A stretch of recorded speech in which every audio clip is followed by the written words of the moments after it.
words, and the Bible is a sword. I will slice you with the wordplay. Straddle with the word, got my bros out on the curb. They gon' tell you what the word say. Stay strapped, stay strapped, stay strapped though with the word. Stay strapped, stay strapped, stay strapped though with the word. What he say? When I say that I'm strapped, I ain't talking no kid. Boy, I'm strapped with them scriptures. Read that Bible, it ain't pictures. I feel like Edward and my Bible is my scissors. I slice you and dice you and cut you without hands. I serve you the word until you understand. Sin to the face, show him mercy and grace. Look him dead in his face. For the word I ain't playing, don't let me turn Super Saiyan. The word I be slaying, probably lost a couple friends, wasn't down to begin. Rather continue to sin, cause they couldn't comprehend. That's okay with me, that don't faze me. Bible won't stay with me, I told it faithfully, his word. Straddle with the words, and the Bible is a sword. I will slice you with the wordplay. Straddle with the word, got my bros out on the curb. They gon' tell you what the word say. Stay strapped, stay strapped, stay strapped though with the word. Stay strapped, stay strapped, stay strapped though with the word. Took me some time to get on my grind, but lost you couldn't find me. I was in the middle of the sea when God found me. I was astounded, system had me drowning. Lord, I move mountains, them blessings no amount. Got me dripping like a fountain, my vision clear, not clouds. My path was way too crowded, had to read my way about it. Had to go and grab my Bible, now I'm one of his disciples. Now I ain't nothing to play with, these scriptures you'll get slayed. No plan, this word is what I lay with, pray with, every day I be safe lit. No man, I'm John Cena on the scene, you can't see me, man it be so fire, shout out Hercules. Straddle with the words, and the Bible is a sword. I will slice you with the wordplay. Straddle with the word, got my bros out on the curb. They gon' tell you what the word say. Stay strapped, stay strapped, stay strapped though with the word. Stay strapped, stay strapped, stay strapped though with the word. Straddle with the words, and the Bible is a sword. I will slice you with the wordplay. Straddle with the word, got my bros out on the curb. They gon' tell you what the word say. Stay strapped, stay strapped, stay strapped though with the word. Stay strapped, stay strapped, stay strapped.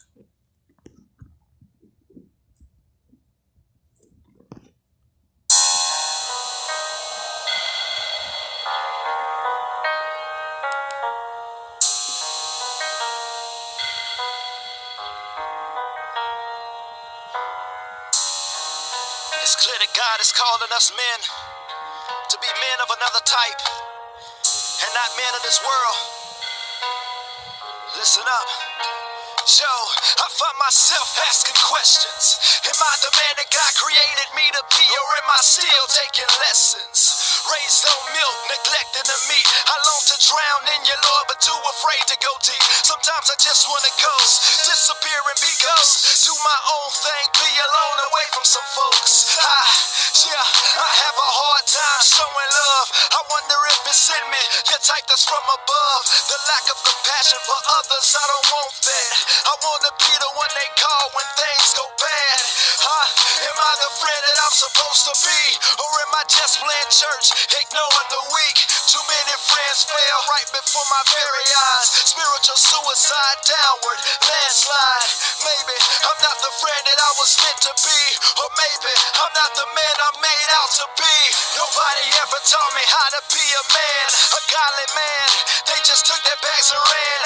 I pray to God that I become the man I'm supposed to be, when I know I'm not the man I'm made out to be. Nobody ever taught me how to be a man, a godly man. They just took their bags and ran. I pray to God that I become the man I'm supposed to be, when I know I'm not the man I'm made out out to be a father of two beautiful boys, X and Isaiah. God knows they kindle my joy. Words can't explain how blessed that I am to be an example to them. I lead them to you, I guide them to truth. Lord God, am I the father I'm supposed to be? At times I question cause I know X should be here with me. My heart broke when I heard the news. Daddy should have been there, leading you and protecting too. Listen, I will always love you. You may not understand now, but Daddy's steady praying for you. That God will keep you safe under his wings. That he'll mold you and shape you just like a king. Jesus, yeah, am I the father I'm supposed to be? Or am I just a deadbeat thinking only of me? Questions that race back and forth in my head. I need to know the truth, but maybe truth is what I dread. Nobody ever taught me how to be a man, a godly man. They just took their bags and ran. I pray to God that I become the man I'm supposed to be. When I know I'm not the man I'm made out to be. Nobody ever taught me how to be a man, a godly man. They just took their bags and ran. I pray to God that I become the man I'm supposed to be. When I know I'm not the man I'm made out to be. I love you, now this is something that I have to do. You capture me, you're so unique, so I had to move. Leave the place I call home, several nights on the phone. Listening to you talk about God, you was in the zone. The beautiful heart you shared with me. Your life story, open the word and you read with me. Now, honestly, am I the husband I'm supposed to be? Cause we don't read no more, I blame it all on me. I know there's some things I need to change. I wanna be your best friend, right now it ain't the same. The head of the household, I shrunk back to be the tail. So passive with it, I know that I fail. I haven't been the man I'm supposed to be. You're so supportive and you choose to stick it out with me. So I promise I will be the man I'm made to be. Cause you deserve better, Jesus is what you should see. Nobody ever taught me how to be a man, a godly man. They just took their bags and ran. I pray to God that I become the man I'm supposed to be. When I know I'm not the man I'm made out to be. Nobody ever taught me how to be a man, a godly man. They just took their bags and ran. I pray to God that I become the man I'm supposed to be. When I know I'm not the man I'm made out to be. Yeah, it's clear. God wants us to be godly men, men who follow his word. Let's do that. Let's stop procrastinating. Be the fathers that God is calling us to be. Be the husbands God is calling us to be. In Jesus' name.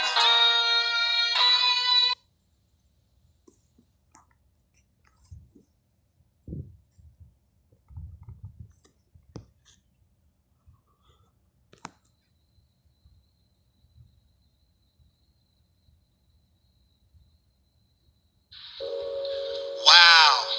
Are you serious? I'm just trying to post information. This truth, they don't want us to put it out to our people. 30 days? 60 days? Facebook jail? Are you serious? I'm tired of this, man. I've been going through this for years. Every month, every year, it's the same thing. We need our own. We need our own. I'm tired of this. Oh, we got our own? Oh, sure, I'm gonna stay on Facebook. We said we want a better place. We said we want our own space. But we won't do the things that's required. All we wanna do is sing. Just be quiet. Forgetting all the steps it takes to bring forth what was created. Seems to me it's just a false desire. Just speaking with our lips. Yahuah, Isaiah.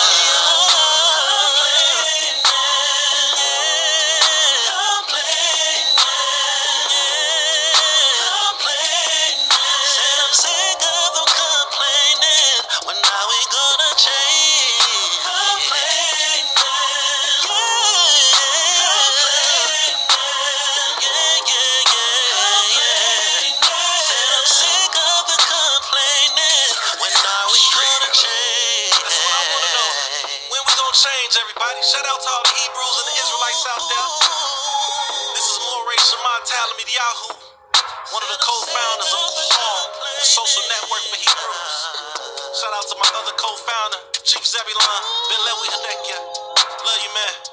Hey, we created this this for you all, man. This social platform, all of us been complaining for years. For years, we wanted something different. Well, here you go. Bring your information, bring your teachers. Bring your love and bring your unity. Group economics, all that stuff, man. Let's do it. Group economics. Forgive me. Shalom. Shalom.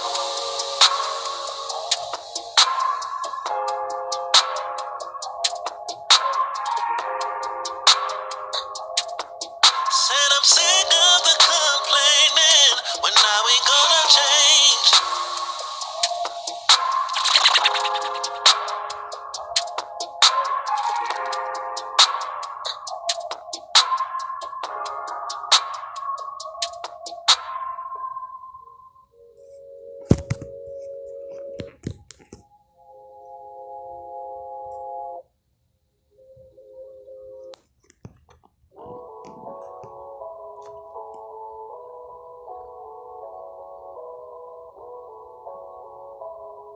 Yeah, I know it's been a little while, but I gotta let them know. Yeah, gotta let them know. If you ever been down, opportunity to grow. Yeah, opportunity to grow. I know you having trouble understanding it. Yeah, if you trust in God, He got His hands in it. I promise He'll protect you like a slam in it. He don't get the glory if the man did it. You gotta stand with Him. I know. Yeah. Life gets hard and it feels like there's no way out. Yeah, I promise if you just keep going, it'll all work out. Yeah, cause that's my God. He won't let you go by fire. All you need to know right now, He gon' pick you up, give you love right now. Yeah. All I want isn't all I need. Give me God, because everything I am, I'm trading. Got my life in your hands, all my plans, cause I'm trading. What's good for me, cause you're good for me. I know it's been a while, but I gotta tell the truth. Throwing away my old ways, something that I gotta do. I gotta get the power from the source. That's the only way to stay the course. Only putting trust up in the Lord. I know He's got His hands in it for sure. I know that He's a cure. In every situation, you give me peace. Don't gotta be afraid, cause you're in the lead. I know that I'll never be the same, cause you set me free, yeah. That's my God, He won't let you go by far. All you need to know right now, He gon' pick you up, give you love right now, yeah. All I want isn't all I need. Give me God, because everything I am, I'm trading. Got my life in your hands, all my plans, cause I'm trading. What's good for me, cause you're good for me. Everything I am, I'm trading. Got my life in your hands, all my plans, cause I'm trading. What's good for me, cause you're good for me. Everything I am, I'm trading. God started revealing this revelation, I had to upgrade the title. It's gonna be trading faith. It's gonna take you trading where you put your faith. And what we have to do, which is a very scary thing for people, is take our trust out of what's gotten us here and now put it, trade it for the presence of what God wants to do in our life. Trading faith is changing the faith that got you here for the faith that will take you there. Where's there? Your prophetic promise. Where is there? You walking in purpose. When my anger's about to go crazy, I don't run to a bottle. That's what I used to trust. That's what got me here. I don't run to money and being a workaholic. That's what I used to trust. That's where I used to put my faith. I don't even run to my husband or wife because they are not the source. They are just a resource. I am trading where I used to go, and I'm putting it in the one who can actually heal me. Everything I am, traded.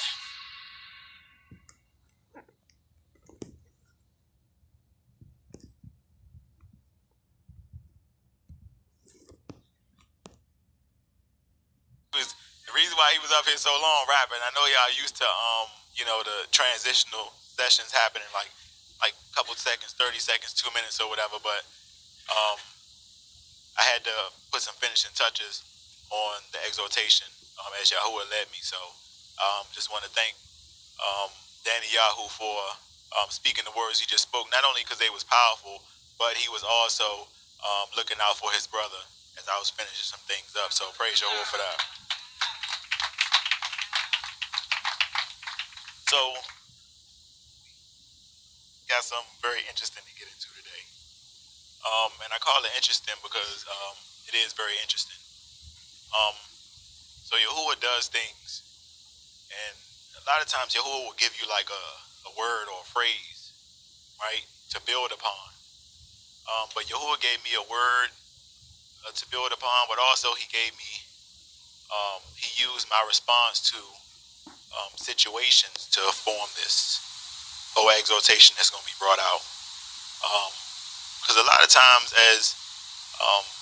and I acknowledge that Yahuah has put me in a place to be a leader, or to be in a position of, like my wife said, a counselor or a judge or a leader in Israel. I accept that.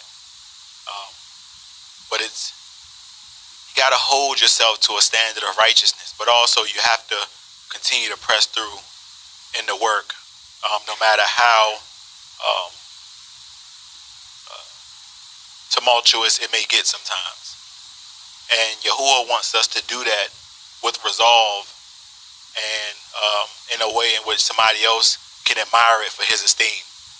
So a lot of times I have to check myself because I'll question, be like, man, Yahuah, how long we going to be? Or, man, Yahuah, why does this keep on occurring?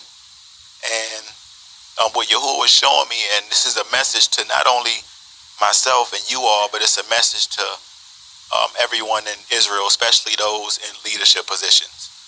And by leadership positions, I mean those who are acknowledged leaders right now, but also, if you haven't embraced it, each and every one of you, if you do it right, then you will be a leader in the coming days in the journey that Yahuah is going to take us on. If you haven't accepted that within yourself, then you probably should, because there's a class of people who are coming who haven't had the foundation that you all have had.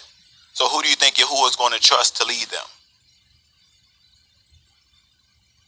So this is not only a message for myself, and this is not only a message for the leaders in Israel, but it's also a message for you all who Yahuah is forming into leaders for his esteem. So praise Yahuah for that. So I don't know why this is doing this. Got a blank screen up here. Oh, see, I was doing a little experimenting. I was trying to get some visual experimenting on, but it kind of threw me off. Right? But it's called, if you make it in, will you make it out? Part 3. Auditions and tryouts for leading roles. Message to the leaders in Yasharal or Israel, Corrupt, and Kudesh. So this is a twofold message. It's really a threefold message. It's a message to all the corrupt leaders in Israel, and it's also a message to the active leaders in Israel who seek to be Kudesh, set apart, or to pursue Yahuah in righteousness. But also it's a message to the up and coming leaders that Yahuah is bringing about or molding today, right? So this is a message to elders, mores, imams, akotis, ox, anybody who is in a leadership role in Israel, or who Yahuah is molding into a leadership role. This is for you all. So we're going to get through this. But I want y'all to focus in on these words, auditions and tryouts. Y'all going to understand why Yahuah gave me that to build upon. Okay? Who can discern the hour? So we have to discern what season we're in. Luke 12:54 through 57. And Yahushua also said to the crowds, when you see a cloud rising out of the west, immediately you say, a storm is coming. And so it is. And when you see the south wind blow, you say, there should be hot weather. And it is. Hypocrites. You know to discern the face of the heaven and of the earth, but how is it you do not discern the time? Right? Or that can also be, how do you not discern the season? Right? And why do you not judge for yourselves what is right? So this is not only the hour where you have to discern the time and season, but you have to judge for yourselves what is right. This is the hour where one needs to possess heightened discernment, not only to see what's going on in the world, but to see what Yahuah is doing right now in us, particularly leaders in Israel, right? These are questions that Yahuah posed for me, and I want to pose them to y'all. Have their eyes grown dim? Has their judgment been plagued by corruption? Have they all grown weary in well-doing? That's something that Yahuah had to deal with me about. I told you about how I called Mori Yahushua one night when he got started with Gilgal. And I was like, man, like, Mori, how come it seems like we're in this same cycle? Like it's just never ending. But I said to him, but I can't grow weary in well-doing. I wasn't growing weary, but I didn't discern what Yahuah was doing. Sometimes Yahuah will put you in a continuous cycle, like Shah said, so he can elevate you. He can elevate your understanding of things. He'll put you through the same thing over and over again. Yahuah will do that on two instances, to elevate your understanding and prepare you on something, but he'll also do it when you haven't heeded the first instruction that was given. Yahuah is not going to give you a new instruction if you've disregarded the first one. Right? Do they discern the time? Why are there so many questions from my shepherds to me asking, why am I? Or how come? Who will ask, do I? Or can you show me? Or what is your will, Yahuah? Man, that's what Yahuah been showing me. And I've been saying this for a long time though, but Yahuah, what is your will? Your will be done. Right? That's the safest thing one can say when he's in a situation. Are not my ways upright? Who will wait on me? Is not my will going to be done? Do they not accept that my will is perfect or mature? An example of what leaders in Yasharallah Israel should be asking Yahuah in this hour. 1 Kings 3:5 through 14. At Gabon, Yahuah appeared to Solomon in a dream by night. Yahuah said, ask what I should give you. And Solomon said, you have shown great kindness to your servant Dawood, my father, as he walked before you in truth and in righteousness and in uprightness of heart with you. And you have guarded him. This great kindness did you give him a son to sit on his throne, as it is this day. And now, O Yahuah, my Almighty, you have set up your servant to reign instead of my father Dawood or David.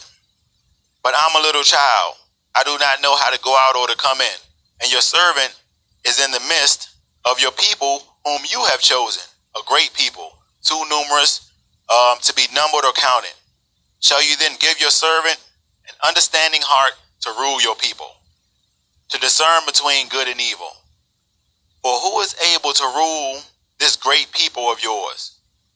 And the word was good in the eyes of Yahuah. And Solomon had asked this. So Yahuah said to him, because you have asked this and have not asked for long life for yourself, nor have asked for riches for yourself, nor have asked for the life of your enemies, but have asked for yourself discernment to understand right ruling, see, I shall do according to your words. See, I shall give you a wise and understanding heart, so that there is none like you before you, and none shall arise after you. And I shall give you what you ask. I shall give you what you ask. Right, it's kind of small. Also, I shall give you what you have not asked, both riches and esteem, so that there shall be none, there shall be not There shall not be anyone like you among the sovereigns or kings or rulers all your days. And if you walk in my ways and guard my laws and my commands, as your father David walked, I will prolong your days. So this is what Yahuah was showing me. It's about asking the right questions, requesting the right things. A lot of times we ask for, like Yahuah said, long life, help from my enemies, the people oppressing me, right? But not only as a leader in Israel should you ask for things of substance to help you grow for Yahuah's esteem, but as a regular individual, someone who's seeking out Yahuah, you should say, Yahuah, show me how to discern these things. Show me how to move right in you. Show me how to be a representation of righteousness according to your direction. But a lot of times we ask for vain things that fade away, things that are like a vapor. They're here, and the next moment they're gone, right? So Yahuah showing me a couple things. He's showing me say less, and he's also showing me when you do say something, when you request something of me, don't ask amiss. Solomon didn't ask amiss. He asked properly and received greater. That's what Yahuah does. You do good, you'll be accepted, you'll receive greater. But if you also ask not amiss, he'll give you more than what you've requested. Praise Yahuah for that. Discernment Hebraically. So this the H995 word, ben. Discern or discern. To attend, consider, be cunning, diligent, direct, eloquent, feel to discern. To separate mentally or distinguish generally in understanding. To inform, to instruct, to have intelligence. To know, to look well, mark, perceive, be prudent, regard. Make to understand, a wisely man, a sense of gaining understanding by being able to discern, separate, or decide between. So we have the bet, all right, we have the yod, and we have the noon, right? So a derivative construct, ben, that translates between or difference. So it's the ability to separate. The ability to separate and decide, right? Discernment, a gift of the Ruach, is the ability to decide between truth and error, right and wrong. Discernment is the process of making careful distinctions in our thinking about truth. In other words, the ability to think with discernment is related with an ability to think scripturally. The key to living an uncompromising life is one's ability to exercise discernment in every area of his or her life. For example, failure to distinguish between truth and error leaves the believer subject to all manner of falsehood. Falsehood then leads to an unscriptural mindset, which is unfruitful and disobedient living. So we speak on discernment, and many have awareness. They're aware of a lot of things. But do you know that everybody doesn't possess discernment? You know why?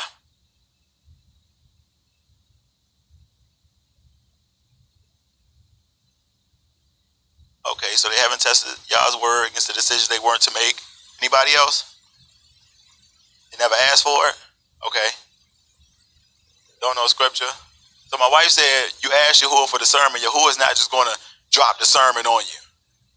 So one thing I didn't hear, obedience, that leads up to it. But one gets discernment via the Ruach HaKodesh. You know that discernment is actually a gift of the Ruach. It's labeled in there. It's a gift of the Ruach. So if one does not possess the Ruach HaKodesh, one does not have a discernment that Yahuah possesses. It may have a level of discernment, but it's not true righteous discernment because Yahuah hasn't given it. Perceiving and discernment is two different things. Awareness and discernment is two different things. Experience, which makes you knowledgeable of certain situations, is different than discernment. Okay? So I want everybody to take that away too. Discernment is given by Yahuah via the Ruach HaKodesh. Hosea 14:9. Who is wise and understand these words? Discerning and knows them. For the ways of Yahuah are straight, and the righteous walk in them, but the transgressors stumble in them. So this is what Yahuah was showing me. Ways. The ways of Yahuah. So when most hear ways, they think of from here to there. Or they also think of Yahuwah's ways in regards to his word. And that's true. But a way consists of so much more dealing with Yahuwah. It's a way, a road, a distance, a journey, a manner along, right? Maybe a conversation, the customs of Yahuwah. Eastward. Eastward is very interesting because we know that the land is east. So it symbolizes headed in the right direction. A journey, a road as trodden or walk, a course of life, a mode of action. To be a passenger. Through, toward, whithersoever. So what did Yahusha say? He says they follow the Lamb whithersoever he goes. So a lot of times we'll say that, but when Yahuwah takes us into a very turbulent place or turbulent situation, right? Are we really embracing the ways of Yahuwah? Because when we think of ways, again, we just think about the righteousness of Yahuwah's word. But the righteousness of Yahuwah's word has to be implemented on the journey, whithersoever it may take you. Right? So it comes from the word Darak. There's literally the same word, Darak and direct, but it's still Darak. But direct or Darak, 1868, it speaks about an archer. So y'all know what an archer does? He points the arrow in a direction and he shoots it there. So that speaks to Yahuwah pushing you in a certain direction. So somebody said something powerful like a week ago. They said, man, every place that we end up was supposed to be there for our growth. That's what Yahuwah is showing me. Every situation and every place that I'm in my life, he's placed me there to learn something. And that's why he wanted me to bring up the ways of Yahuwah, because we said this the other day, right? And I think I said this to some of the brothers and some of the sisters. So a lot of times we'll be so straightened in the walk that we don't realize that every step of the journey, Yahuwah is trying to teach us something. We don't regard anything to the left or regard anything to the right. So he says, I'm straight into it's accomplished. You know, you don't want to go to the right or go to the left, but that doesn't mean you can't observe or be aware of what's happening to the left and to the right of you, because it might be the thing he wants you to learn at that moment. That's the way of Yahuwah. Don't be so straight until it's accomplished that you miss out on everything he's trying to teach you along the journey, that you haven't embraced what's happening to the left and to the right, that you may be more of a mature and refined individual going forth, right? We often get so caught up in a specific situation involving a person, place, thing, or idea, or our discomfort with it, that we don't discern the fullness of Yahuwah's plan or purpose for us while in that moment. Many of us speak against or harden our hearts against situations Yahuwah placed us in for our development, but don't stop and even ask, what am I being taught or shown in this moment? Right? Nor do we consider the good to come. For that reasoning, we ultimately fail.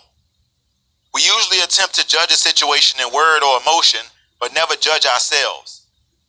Nor consider that every situation we are a part, are placed in, from the grand to the small, is an audition by Yahuwah to test our worthiness for greater. We must fully embrace the ways, journeys, and directions of Yahuwah wherever so he may lead us. So Yahuwah might just lead you into a street fight. Are you going to forsake Yahuwah because he got a few hands put on you? We're going to get into that, but you know that's what Shaul had to endure. Many a street fights. That's called running the race. You might get beat up along the way of Yahuwah. Right? Why is there so much murmuring, complaining, and anger amongst the leaders in Yasha'al? Is not righteousness done to the esteem of Yahuwah? So everyone, can we turn to Philippians 2? I'm going to turn it with y'all. Philippians 2, and we're going to start at verse 1.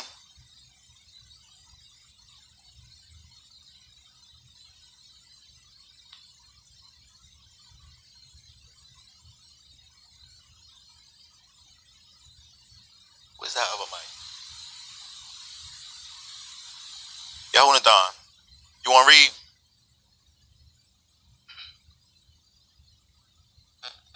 So again, we're prefacing this with, why is there so much complaining, murmuring, and anger amongst the leaders in Yashar? So a lot of times we think the murmuring and the complaining come from the people when we look at the wilderness stories, right? Like, Moses, we need some water. Moses, I want to go back to Egypt. Moses, Yahuah don't only speak to you. Right? Excuse my animation voice, but my mom said we was real animated growing up, so I got to change the voice sometimes. But we just imagine the people. But we don't imagine ourselves. So like my wife said, I'm speaking on this because this is what Yahuah is dealing with me about. Like, man, Yahuah, I got to go back in here and stand up for 9 hours and do deliverance. Yahuah. Right? Telling you, if you are a so-called leader in Israel, you've been at this place. You're like, man, Yahuah, again? But again, why is there so much murmuring and complaining and anger amongst the leaders in Israel? Is not righteousness done to the esteem of Yahuah? Go ahead and read that out. Start at verse 1. If there be therefore any consolation in Mashiach, if any comfort of love, if any fellowship of the Ruach, if any affection and mercy, fulfill my joy, that ye be like-minded, having the same love, being of one accord, of one mind. One accord and one mind. Go ahead, Doc. Let nothing be done through strife or vainglory, but in lowliness of mind, let each esteem other better than themselves. Pause. Go back, read that again. Let nothing what? Let nothing be done through strife or vainglory. Strife. So a lot of times Yahuah will give us a task, and we'll strive with Yahuah against the task. Yahuah, why I gotta do this today? Right? Yahuah, why you assigning me to get this thing done? Don't you have another servant, son or daughter who can endure this? I got better things to do. Right? We might not say that with our mouth, but in our hearts we'll say it. Go ahead, Doc. Oh, another thing, vainglory. Vain esteem. So that phrase is actually very interesting. So it's a seem that means nothing. So a lot of times we'll do something just for recognition, but if the recognition is not from Yahuah, then that glory or esteem is vain. Go ahead, I'll continue. But in lowliness of mind, let each esteem other better than themselves. Let not every man on his own things, but every man also on the things of others. Let this mind be in you, which was also in Mashiach Yahusha. So Yahusha didn't look after his own interest, but after the interest of others. So a lot of times we'll say, man, my body is hurting. I don't feel like going to go deal with the people today. Man, I had to sit in council 6 hours yesterday. Why I got to go and get give a counsel today, right? But that counsel that you could be given today could be the one thing to lead somebody to deliverance, right? So your interest has to be on others, not on yourself. And that's what Yahuah showing me. I don't care if you just got hit by a truck. If you in a wheelchair, wheel yourself up there and get it done for my esteem, right? Might have to give me one of them electric wheelchairs or something. Because I'm going to think more of the person who got to push me around all day. Give me an electric wheelchair. Go ahead, Ak. Rolling around in that rascal, Ak. Yeah. Number 6, who being in the form of Yah, thought it not robbery to be equal with Yahuah, but made himself of no reputation, and took upon him the form of a servant, and was made in the likeness of men. And being found in fashion as a man, he humbled himself and became obedient unto death. Man, listen, you got to humble yourself. That's what we was talking about earlier. Pour out yourself even unto death, that you may obtain life. We not just talk about in praise and worship, praise Yahuah till you can't breathe no more. We talk about in doing the work. Leaders of Israel, you got to start doing the work unto death, that you may obtain life. Because the one who you model yourselves after, he did it to literal death. And he got the keys to the grave. That's the mindset we have to have in this day. Go ahead, I'll continue. was actually the next part, even to the death of the stake. Wherefore Yahuah also has highly exalted him, and given him a name which is above every name, that at the name of Yahusha every knee shall bow, of things in heaven, and things in earth, and things under the earth, and that every tongue should confess that Yahuah is Yahusha HaMashiach, to the glory of Yah the Father. Pause. So, what's so powerful about that verse is, Yahuah therefore highly exalted him and gave him a name which is above every name. We sing the song, name above all names, right? Worthy of all the praise. Do you not realize you're joint heirs? So many want the reward of being a joint heir. They want every knee to bow, every tongue to confess that I'm a joint heir with Yahushua HaMashiach. But who's going to labor like him? Who's going to labor like him so that they may reap the reward that he was able to reap? Because he set the path for you. He set the path for you. He laid out the blueprint. It's a lot of jobs that people are hired for. They just hire you and throw you in there. They don't give you no blueprint. They don't give you no directives. You may just get like, what's the little sheet they give you in the beginning when you go to the interview? What we expect from you. And then they just send you out there, right? But Yahusha's literally laid a whole blueprint for you to be successful just like him.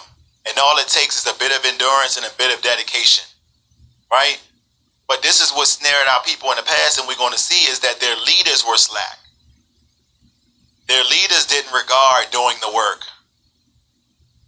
And then Yahuah had to send one who regarded the work because he thought more of others than of himself. So every time I think to grumble, every time I think to complain, every time I think to murmur of something that potentially makes me uncomfortable that Yahuah has set me out to do, I think on Yahusha. I tell my wife this all the time. Whenever you get an injury or something, you get hurt, or, I'm mindful of my wife when she gets injured. My wife gets injured. Not injured, but she has a lot of stuff going on with her all the time. So this is my default line, and she be grieved by it, but she can't really come against it. I be like, man, I wonder how much Yahusha had to endure. I know he had to go through more than that. I remember one time we was at the track recently, and I think he was like, man, my back or my stomach. Like, man, I knew Yahusha back was hurting. They can't come against it, right? So that's what I'm applying. I only say that to her because I apply it to myself. And it's funny when you think about it right now, but it's true though. Yahusha laid the blueprint. He went through the most suffering out of any man in the history of the world, right? How much more can we go through a little minor things? We ain't really gone through nothing, to be honest. I mean, since we've been in this awakening and been in this walk, and I'm speaking to leaders, those who are in positions. Yahuah just requires for us to do the work. It's not that grievous. Now, when the times get grievous and things get a little bit more hard, you might get some bombs or something going off and you really got to lead people and this, that, and the third, that's a different scale of things. But right now, the things are not even that hard to even come against, right? And even in that time, you shouldn't come against it because your trust in Yahuah should be so magnified, right? Your intimacy with Yahuah should be so magnified that something like that wouldn't even shake you, right? So praise Yahuah for that. Go ahead, I'll continue, please. Verse 12, wherefore, my beloved, as ye have always obeyed, not as in my presence only, but now much more in my absence, work out your own salvation with fear and trembling. For it is Yahuah which works in you, both to the will and to do of his good pleasures. Do all things without murmuring and disputing, that ye may be blameless and harmless to the sons of Yahuah. Pause. Do all matters without grumblings and disputings. So the scripture is written for an example to us.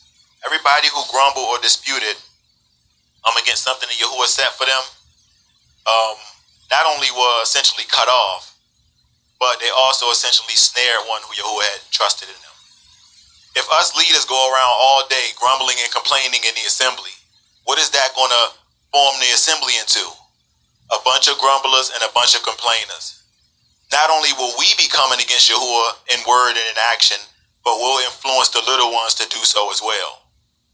So we even have to be mindful of our speech, even our body language.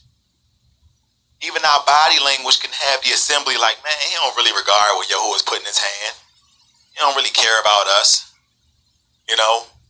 That's why a lot of times in a lot of situations you'll see me, developing tears or getting real passionate. And people probably think sometimes I just be, but Yahuah has me feel how he feels in the instant, so I can only respond as that at that moment.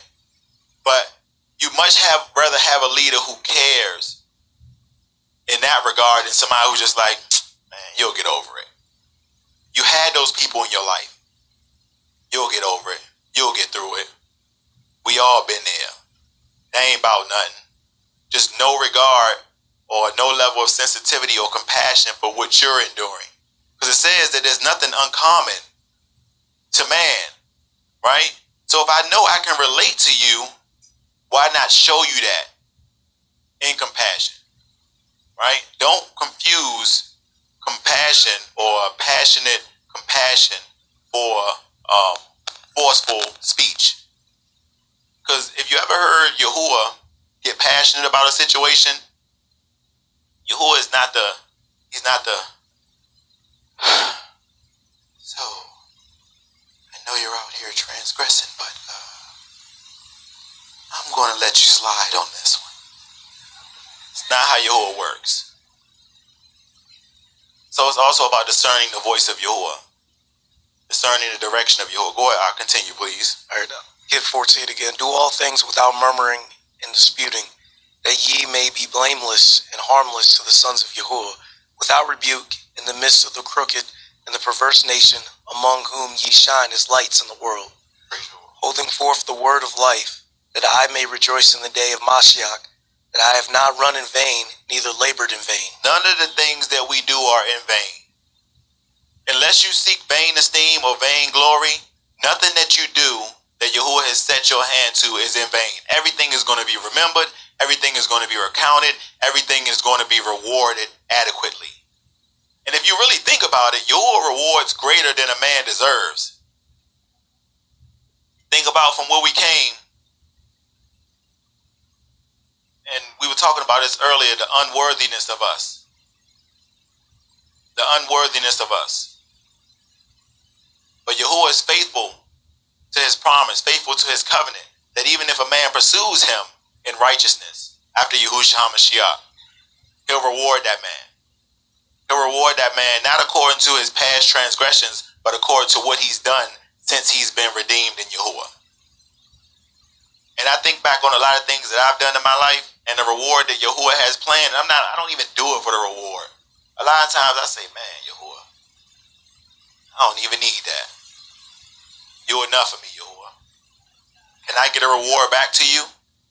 Maybe you can share it with another. But Yahuah's, everything that he possesses is so plentiful. And this always amazes me. He says, if you do as he says he'll pour out his blessings upon you and they'll overtake you.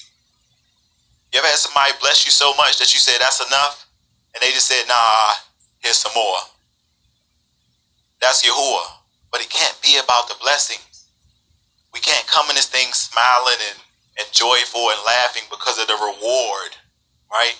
We have to come in here serious and with a smile and counting it all joy because of our love for Yahuah. Go ahead, I'll continue, please. 17. Yea, if I be offered upon the sacrifice and service of your belief, I joy and rejoice with you all. For the same cause also do ye joy and rejoice with me. But I trust in Master Yahushua to send Timotheus shortly unto you, that I also may be of good comfort when I know your state. For I have no man like-minded who will naturally care for your state. For all that seek their own, not their things that are which are Yahushua HaMashiach's. But ye know the proof of him, that as a son with the Father, he has served with me in the Basora. Him therefore I have hoped to send presently, so soon as I shall see how it will go with me. But I trust in Yahuah that I also myself shall come shortly. Praise Yahuah. So he was essentially saying, man, I gotta, as a leader, what Shaul was, and this is a pivotal thing about being a leader, is that you have people with you who are always watching and attempting to do things as you do them after the representation of Yahushua. So if you're credible in the eyes of those who are essentially coming up under the ranks, or coming up according to how you lead, then that means that in a time of need, that person could be sent out and be trusted to be sent out because they've had an effective leader lead in righteousness. That's what Shaul is saying. And he said, man, I don't know any other man who's after, your own interest, but I know Timothy, because essentially Timothy has came up with me. So as leaders, we have to also be mindful of those who come up with us. Like Shah was saying in regards to Imam Malaka poured into Shah, poured into Shah, poured into Shah. Now Imam Malaka can send Shah out and trust that she's not going to, one, cause a babe to stumble, because she's already experienced that, and now she's mindful of it, but also she can trust her to be a representation of Yahushua after the way that she's shown her to be a representation of Yahushua. Leader. That's what Maury Mo and Maury Jar said. They say they're not bringing up followers, but they're bringing up leaders. That's a whole testimony to that. That's what Shaul is saying in regards to Timothy. So praise Yahuah for that. So we're going to get into this thing. I just wanted to preface it with that. Message to the corrupt leaders of Yasha'al. Many have been weighed and have been found lacking or wanting. So who knows what that means? Just give me a guess.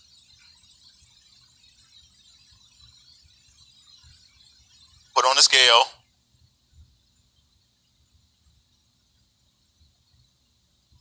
Okay, examine.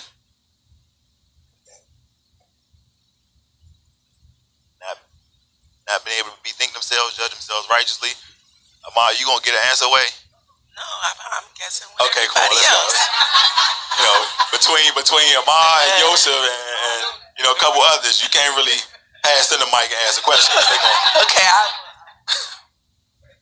I was just gonna say maybe found lacking and wanting has to do with the idea of being of substance or being weighty. Has to do with having substantial character, or having substantial righteousness in Yahuwah's eyes, whereas found lacking and wanting has to do with what should be there isn't. Okay, so we're gonna get into this and we're gonna see if Amar's right? So this is what Yahuwah showed me this morning. So Yahuwah said that he is weighing the people who will be found wanting, or who will be found lacking, right? Yahuwah is weighing the leaders in Yasha'al. Are you found lacking? Daniel 5:27. To call, you have been weighed in the scales and found lacking. So do y'all know who was weighed? King of Babylon. His name was Belshazzar.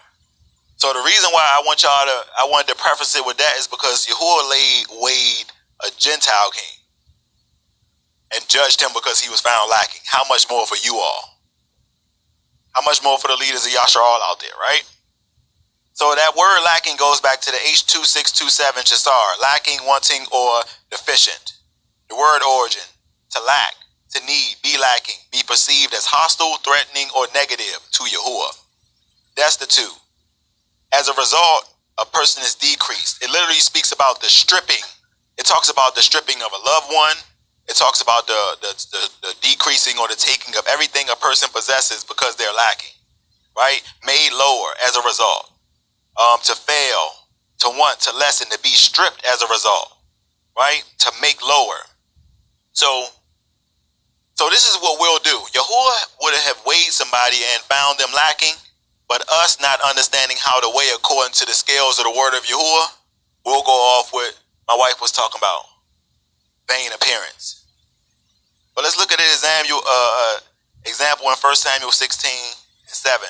But Yahuwah said to Samuel, do not look at his appearance or height, for I have rejected him. Yahuwah does not see a man, Yahuwah does not see as a man does. For a man sees the outward appearance, but Yahuwah sees the heart. So Yahuah weighs the heart on the scale, right? Proverbs 16:2. All man's ways are pure in his own eyes, but his motives are weighed by Yahuah. Proverbs 21:2. All a man's ways seem right to him, but Yahuah weighs the heart. Proverbs 30:12. There is a generation who are pure in their own eyes, yet are unwashed from their filth.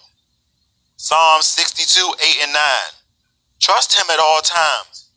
You people, pour out your hearts in his presence. Yahuah our refuge, Selah. 9. Common people are only a whisper in the wind.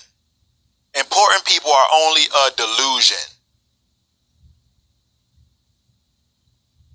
They're only a delusion. So highly esteemed people in the eyes of the world, and even in Israel, they're only a delusion. A delusion is there to do what? Not only distract you, but also to snare you. You ever met somebody who's delusional? A delusional individual will make some bad choices. They're a whole walking snare out here, right? When all of them are weighed on a scale, they amount to nothing. They are less than a whisper in the wind. So Yahuah essentially relates common people, important people, as nothing and a whisper in the wind. So you know who are being spoken about here? Those who are not in righteousness or in line with his word. A weary, disgruntled, unsatisfied, unenduring, undiscerning leader or elder develops into one of bad judgment and eventual corruption. These are enemies to the people and to Yahuah. Nothing new. Right? So let's read this scripture here. And this is Isaiah 1:21. Excuse me, I didn't put the scripture. I just had to allow for him to bring it back to my remembrance. How the steadfast city has become a whore. So when it's speaking about the city of Jerusalem, it can speak about the city, but it's also talking about the people, because we know the people dwell in the city. Have become a whore. I have filled it with right rule and righteousness, lodged in it, but now murderers. Your silver has become dross. Your wine is mixed with water, which means that everything is diluted, polluted. Nothing is straight, right? Your rulers are stubborn, rebellious. Your leaders are stubborn and rebellious, and companions of thieves. Everyone loves bribes and runs after rewards. They do not defend the fatherless, nor do they cause the widow to reach them. Therefore, the master declares, Yahuah Zavaot, the Almighty of Israel, I shall be sorry. So these people are enemies. And I shall be avenged of my enemies. And I shall turn my hand against you and shall refine or try. Right? Your dross as with lye, and shall remove all your alloy. Right? One only allows for him or herself to become susceptible to taking a bribe or looking for a reward when they feel as though the reward of doing the work of Yahuah isn't paying off at this moment. These are those who seek after esteem. There goes that vain esteem. Gratification now. Settle for corrupt rewards and accolades. They also do not ruachally discern the guiding hand in all things, and rebel against Yahuah's word and methods, and seek to establish their own according to their own understandings and desires. These are nothing more than Pharisees of now who lead the people astray and who are enemies of Yahuah. These are those who have failed the trial already and who seek to corrupt the flock. So what Yahuah showed me is that we said how Yahuah is weighing, and we're going to see who's found wanting. Yahuah showed me that the people who fit this category, they've already been weighed and they failed the trial already.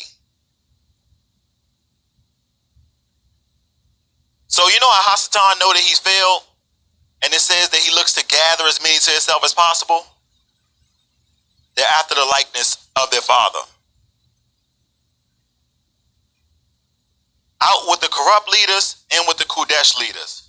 So that same scripture, when you goes down in Isaiah 1, verse 26, it says, and I shall give you back your judges as the first.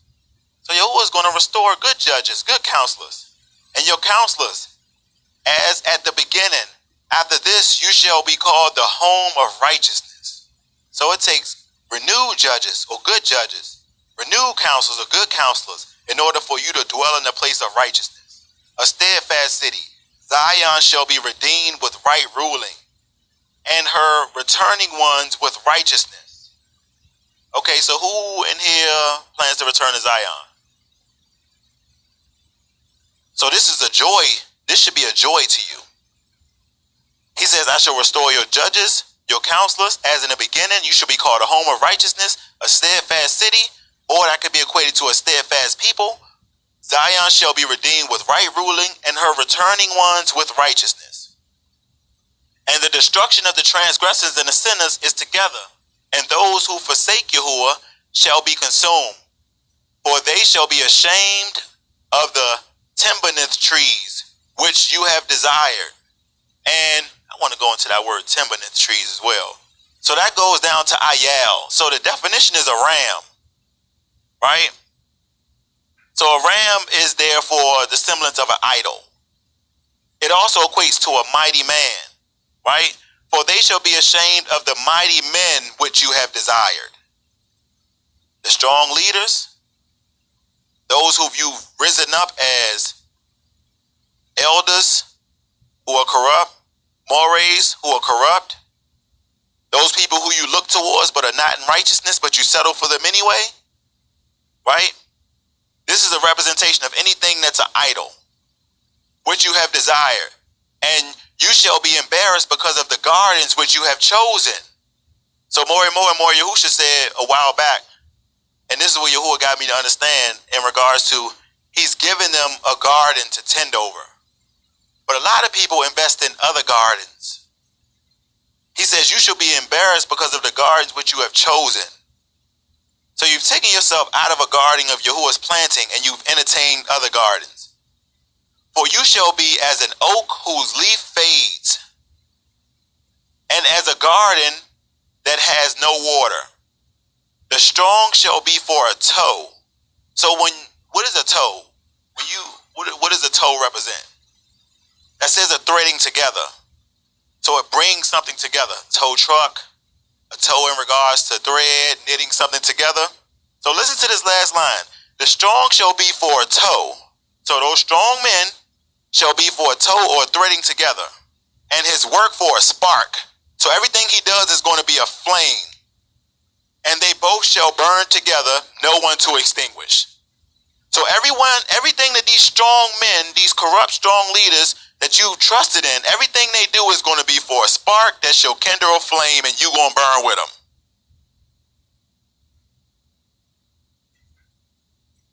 Out with the corrupt leaders and with the Kudesh leaders. Nothing new. Restoration, judgment. Judgment, restoration. Hey, Go ahead, Op. So about these gardens. Go ahead, speak on them, Op. Now you said it's the gardens which you have chosen.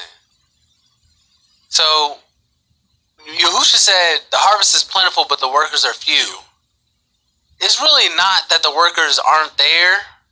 It's just that they're working in a different harvest. Oh, man. They've chosen different gardens. This is why sometimes ministry can be difficult, because it'll be somebody who's laboring with you, and you feel, and then eventually you realize they're in this for something different. They're looking at a different reward. They're looking at a paycheck or followers or notoriety, whatever. You realize they're working in a different garden. And this is the end of that. He says, I'm going to tie them all together. Everything they do is just going to spark up, and they're going to burn. He showed me this last night, and I'm like, man, for a toe? I'm looking up the definition of toe, and it kept on saying tow truck. I'm like, duh. Bringing something together, connecting something. So when they... Snared. Yeah. Snared. That's all he's saying, is they're snared. And it's a wrap.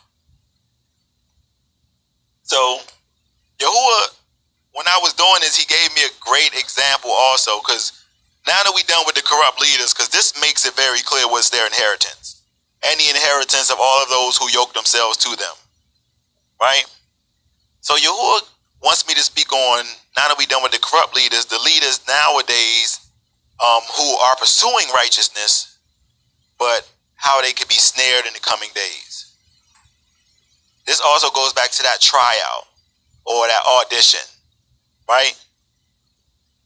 An example of leaders, or example for leaders who pursue righteousness, who seek to do what's pleasing to Yahuah, right?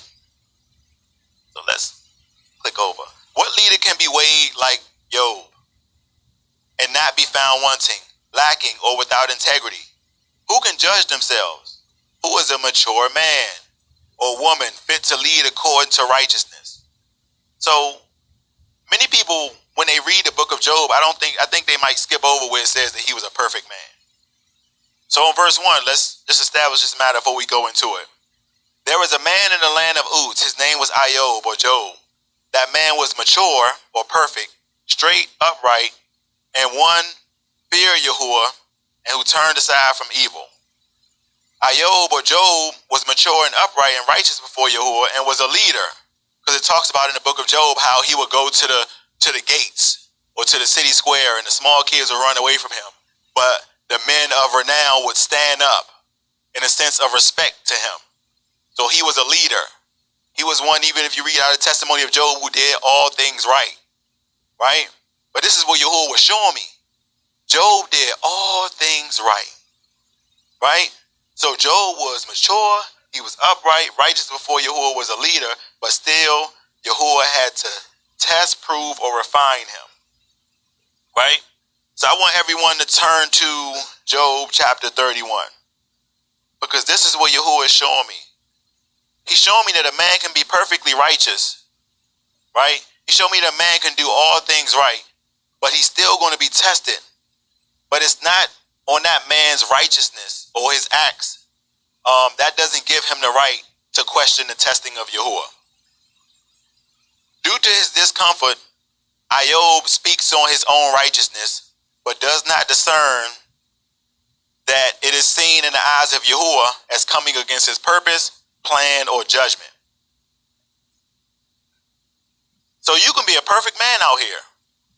You can be completely righteous, but as soon as Yahuah tests you, a lot of times we'll say, Yahuah, why am I going through this? I've done everything right. Yahuah, why am I subject to this? I've done everything you've commanded, right? And when we do that, we're not really discerning what Yahuah is trying to do with us. So Job 31, I just want to read on some of the things that Job was saying in regards to proclamation of his own righteousness, right? I have made a covenant with my eyes. How could I gaze at a maiden? For what is the portion of the Almighty One from above, and the inheritance of the Almighty One on high? Is it not calamity to the perverse, and strangeness to the workers of wickedness?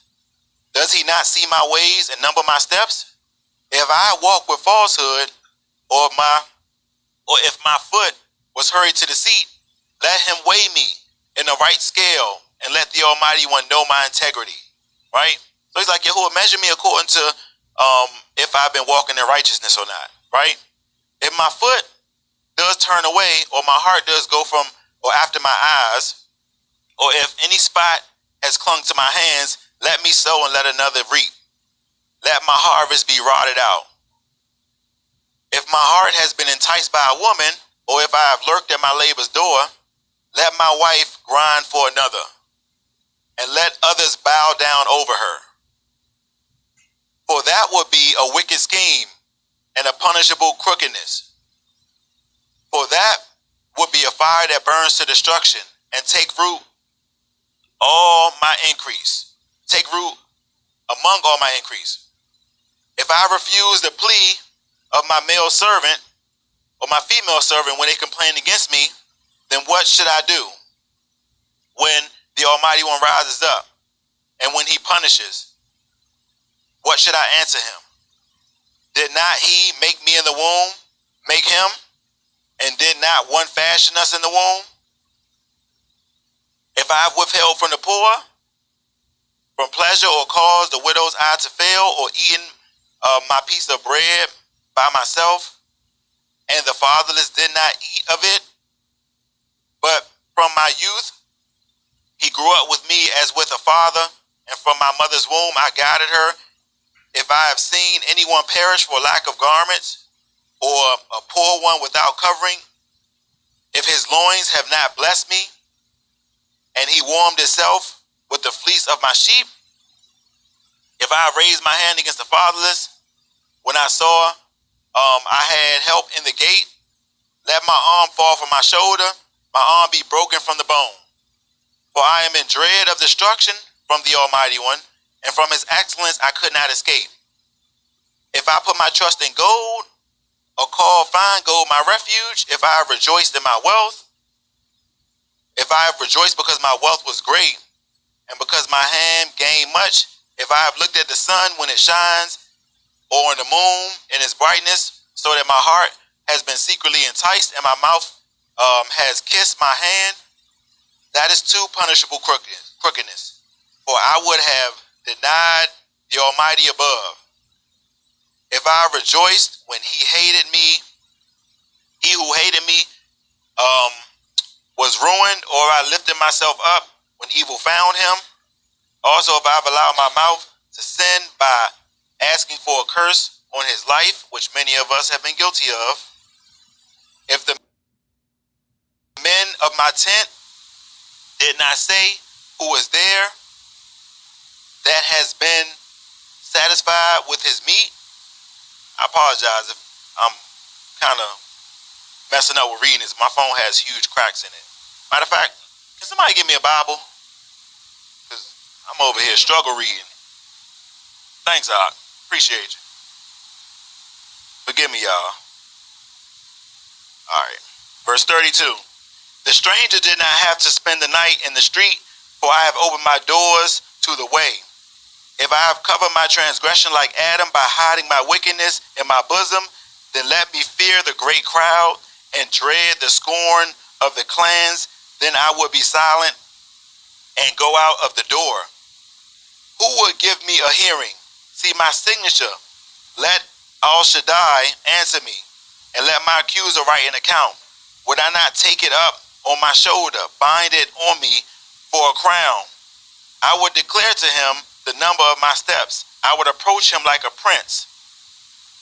If my land cries out against me, or its furrows weep together, if I have eaten its fruit without payment, or caused its owners to die, that the thistles grow up instead of wheat, and useless weed instead of barley, the words of Iob has ended. So all that was just Job saying, if I've done this, let me reap this. But it's funny because Job ain't did none of that, but Yahuah made him reap all of that.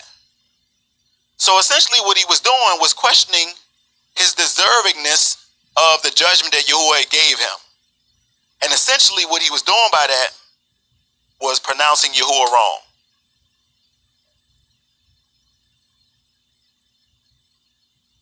As leaders, etc., we cannot get so caught up in declaring our own self-righteousness that we miss the work that Yahuah is doing in, on, or with us. Many times in declaring our own perceived righteousness, we declare Yahuah's judgments and refining methods wrong because we do not feel we should be tested, tried, or proven. Yahuah's ways and thoughts are above our own, and his methods are for our good.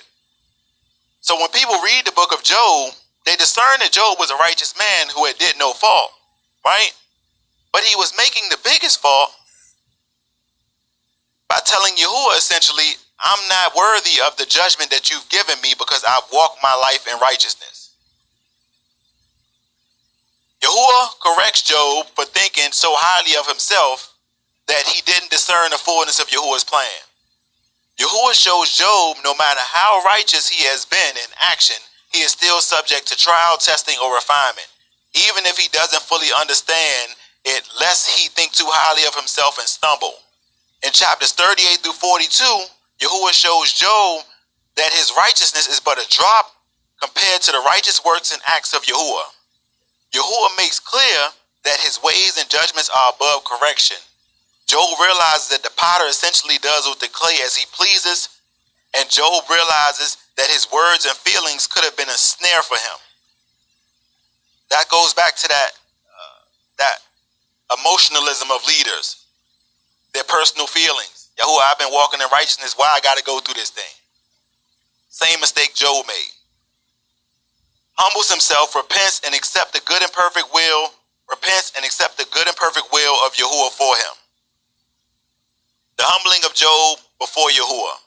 Job 40. And Yahuah answered Job and said, should a fault finder argue with the Almighty?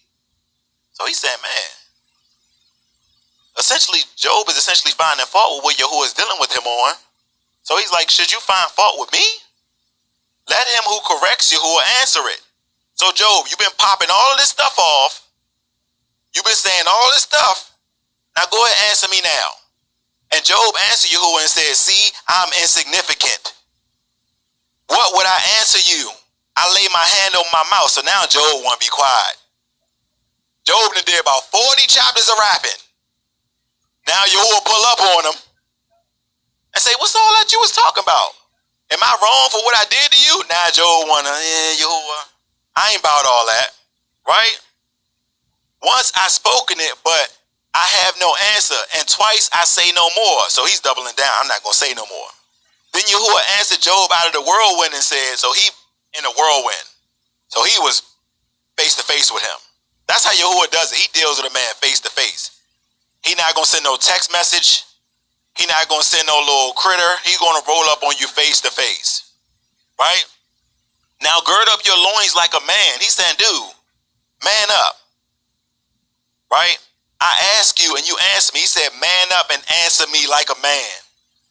Would you also set aside my judgment? Would you pronounce me wrong? So he's saying, would you pronounce me wrong in the judgment that I've rendered on you, and you be declared righteous? So are you right and am I wrong for the things that I've done? That's essentially what Yahuah is asking him. Would you put aside what I'm trying to show and do in you and declare me wrong because you feel as though you're righteous? A lot of times that's what we do. Yahuah, I've been a perfect man. Yahuah said, okay, I'm going to test that.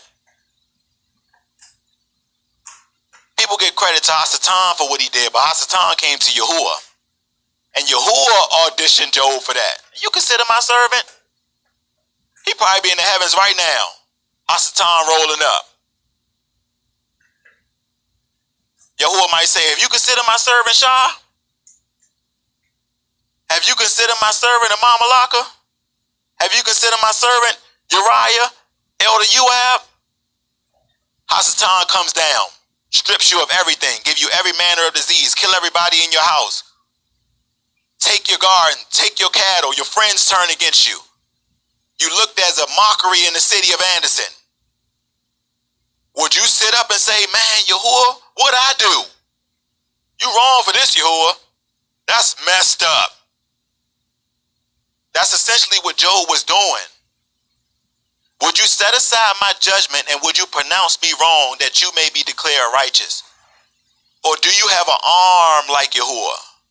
You know the word says Yahuah's arm is not short to save. Can you save like Yahuah?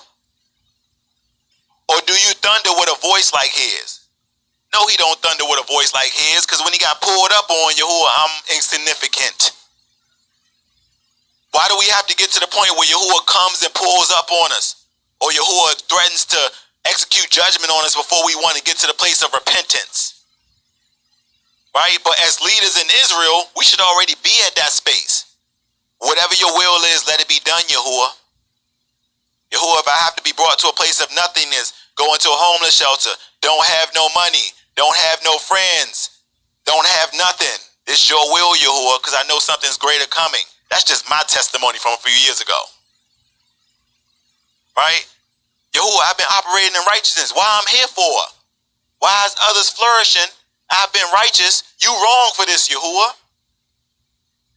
See, many disregard that's what Job was doing in his book.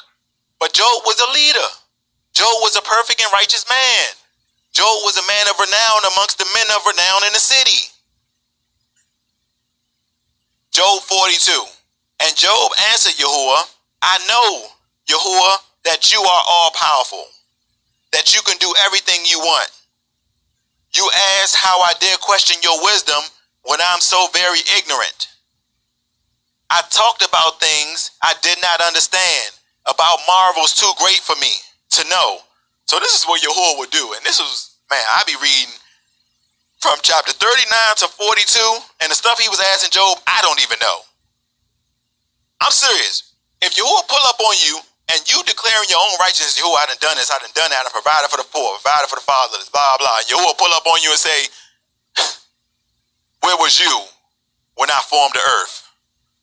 Where the foundations of the earth set on? You're like, man, what is the foundations of the earth set on? Can you hook Leviathan? Can you play with him like a bird? Do y'all know who Leviathan is? Yahuah says, I hook Leviathan and I play with him like a bird. I have quail. I'll pick my little fat quail up sometimes. I just be playing with him. But if any man sees Leviathan, the scriptures say his heart will fail. Yahuah plays with him like a bird. These are the things that he was asking Job, like, Job, you don't know nothing. Your righteousness or your acts ain't nothing compared to me. But Job was a leader. Job was a righteous man. Shows how even a righteous man can be snared by his own words and thinking too highly of himself. Oh yeah, we're going to get to when he acknowledged his transgression, right? He says, I did not understand about marvels that were too great for me to know.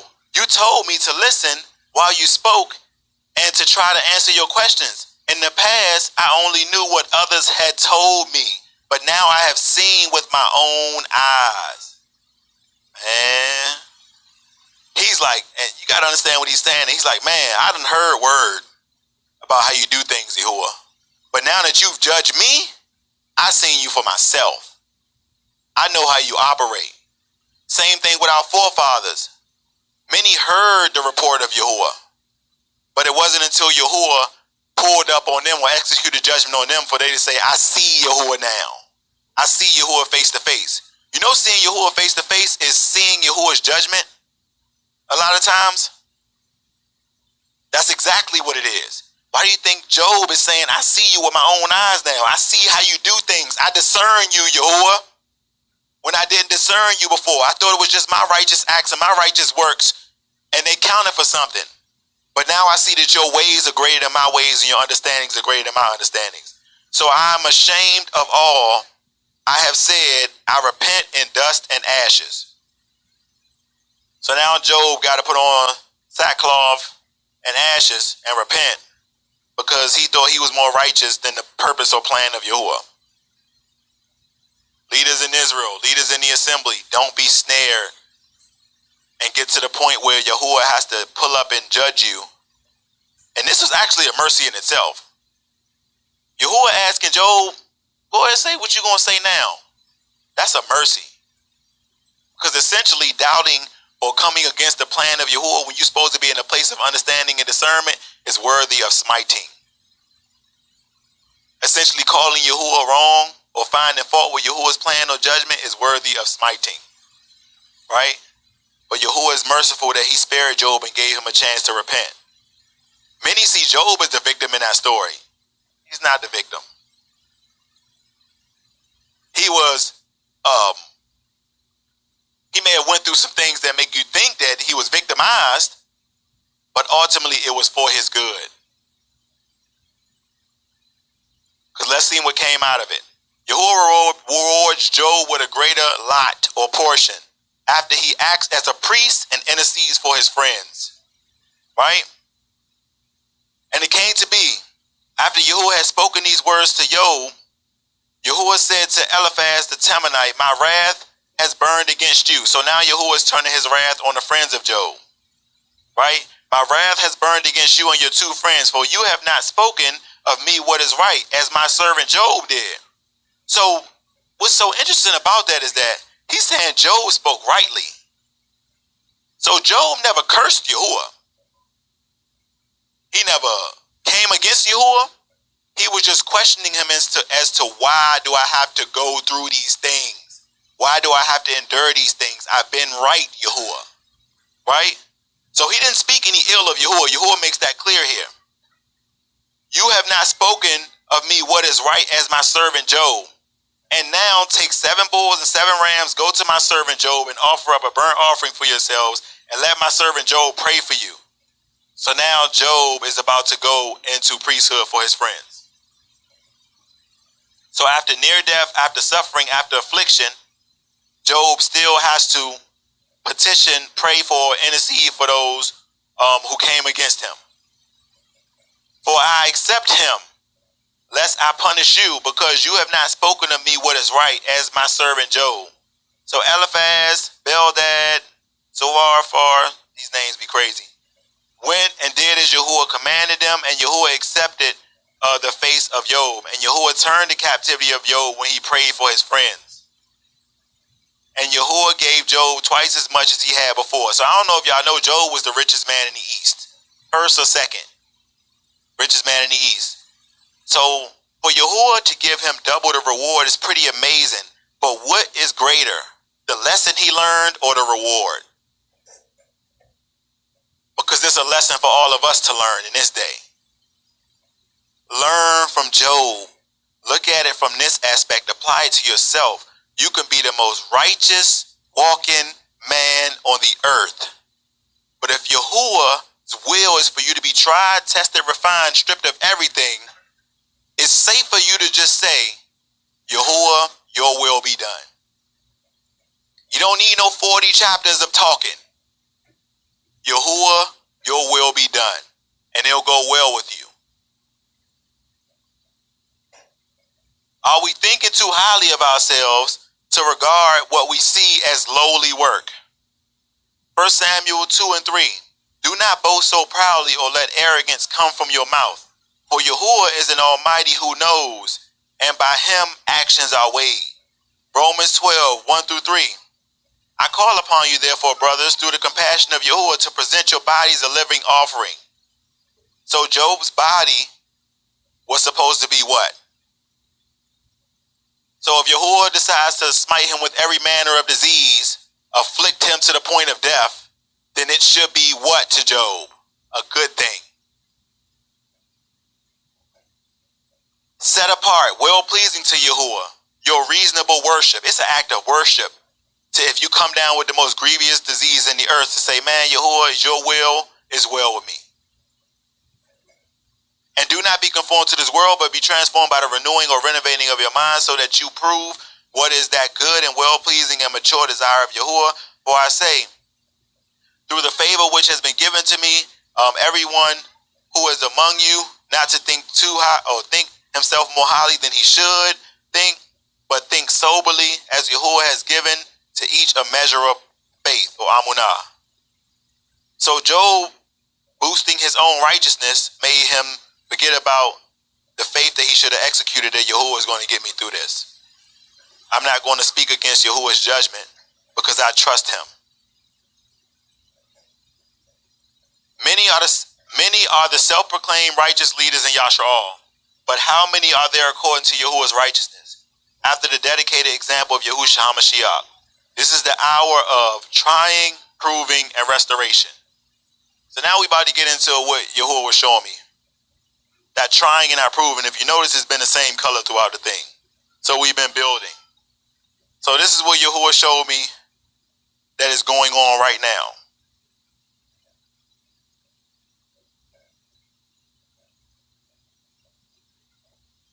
Open auditions, open tryouts, auditions, tryouts, register now. 2020-2021 season, tryouts, auditions. So who wants to take a guess at what Yahuah is trying to show with this? Want to take a guess, sure? Yeah, somebody give him the mic. Might just be from the mouth of a child. But this is the audition for the kingdom.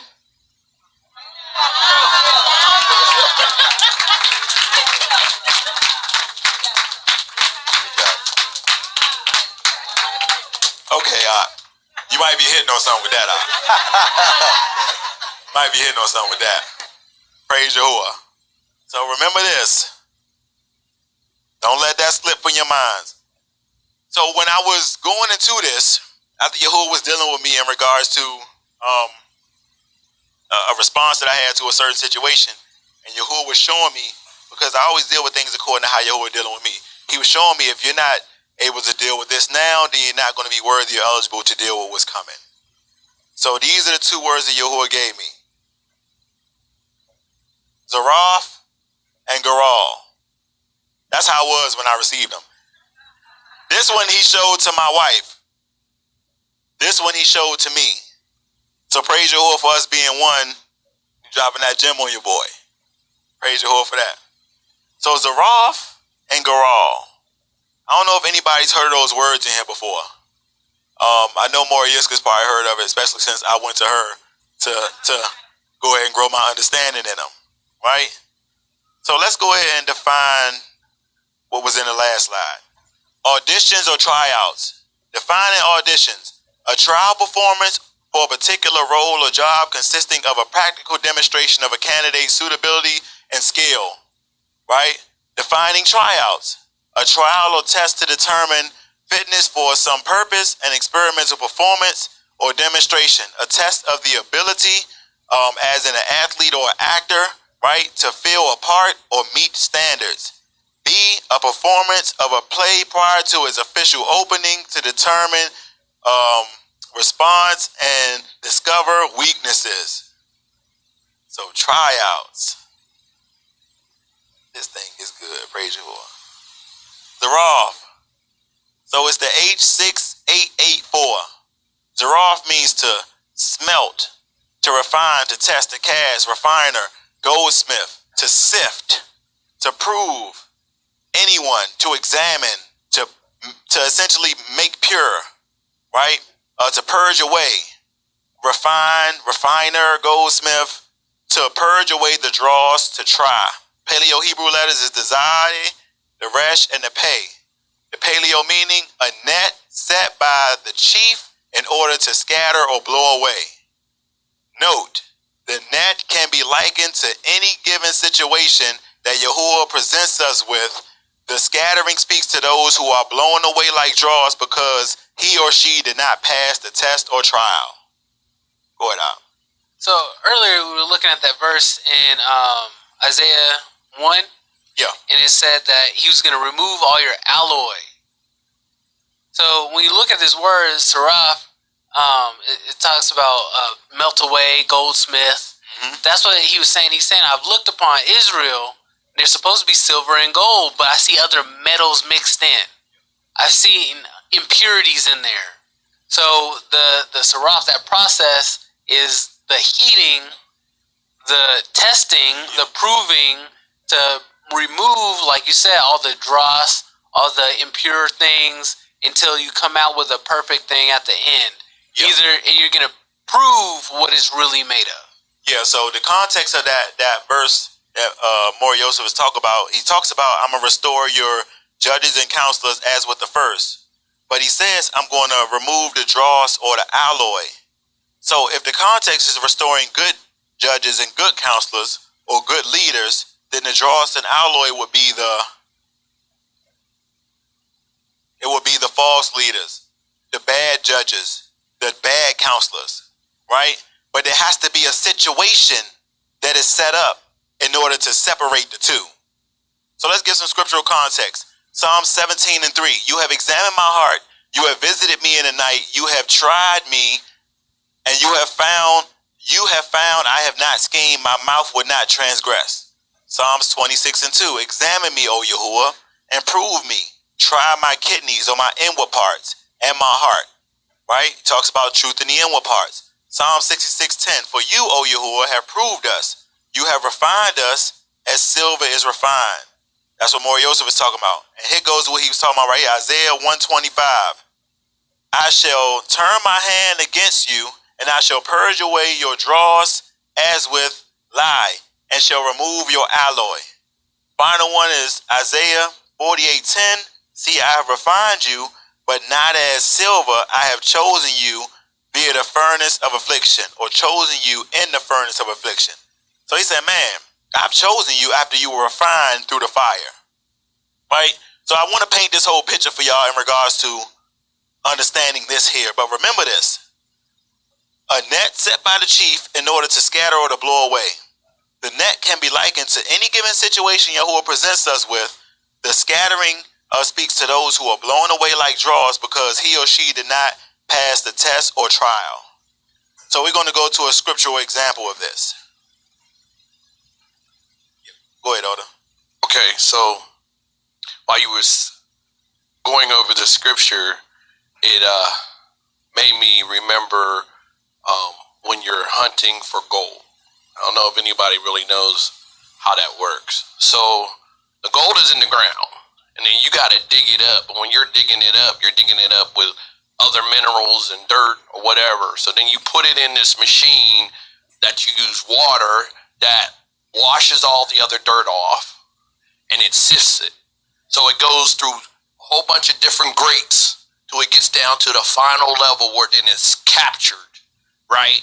And then you got to go and put that even into a smaller system where it's cleaned even more. So then it goes through all that, and then it's captured and it's put together in an area. But even that's not the most deepest thing, because then it got to go through the fire. And when it goes through the fire is when it separates and makes it even purer, because there's other little minerals that it has attached itself to the gold to where you have nothing but fine, pure gold. Praise Yahuah for that. So that's going to come in handy with understanding coming soon. Hey, can I get my Ak Danny Yahuah out here too?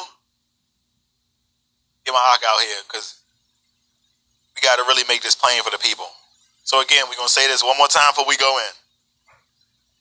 Zaraf, a net set by the chief, in order to scatter or blow away.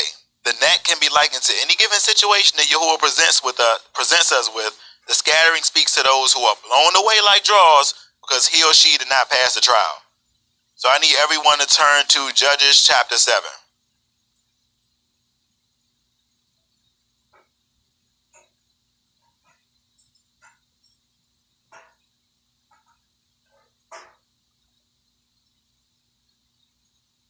Judges chapter 7, and we're going to start at verse 2.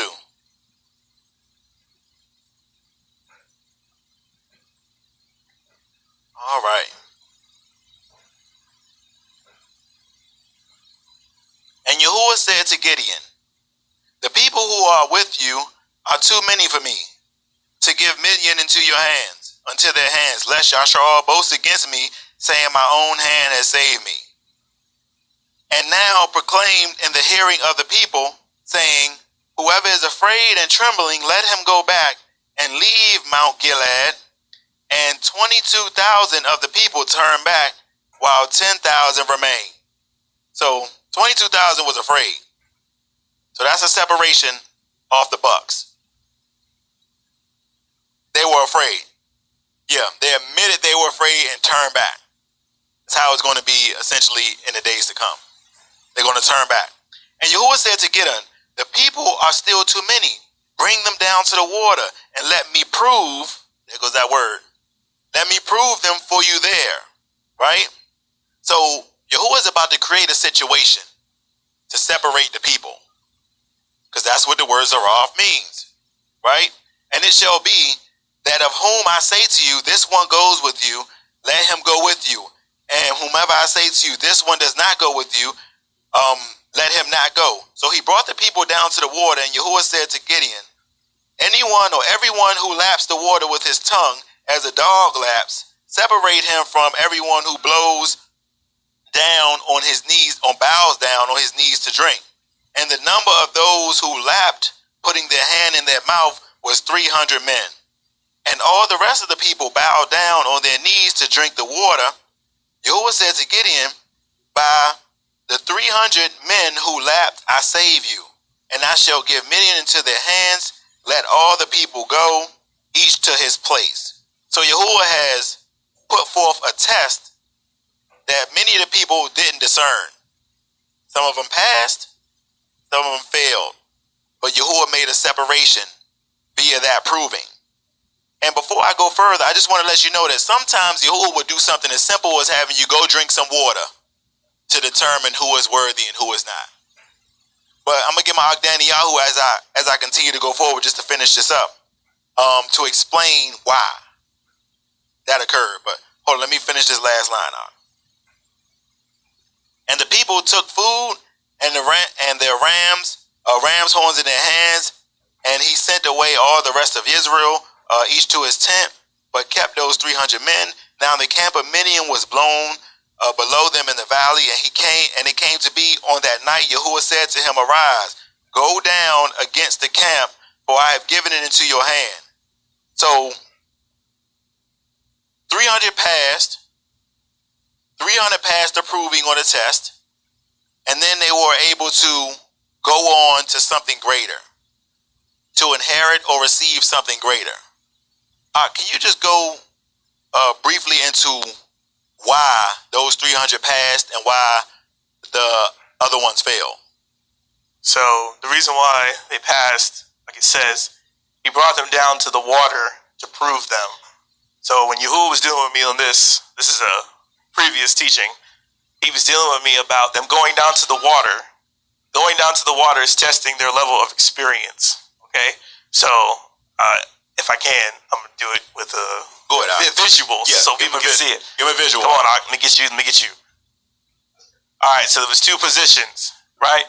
One position was on their knees. So one of y'all get down on your knees like you're drinking water. All the way down. Like, man, I'm real thirsty. I got to drink this. Okay, that was one of the positions. That's the first position. The other position was lapping. What lapping is reaching down and scooping water up. Stay down. Yeah. Stay down. That's lapping.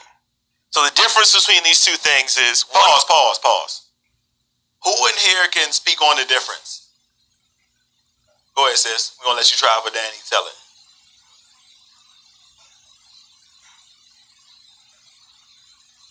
One is humble before Yahuah. He's prostrating himself before him.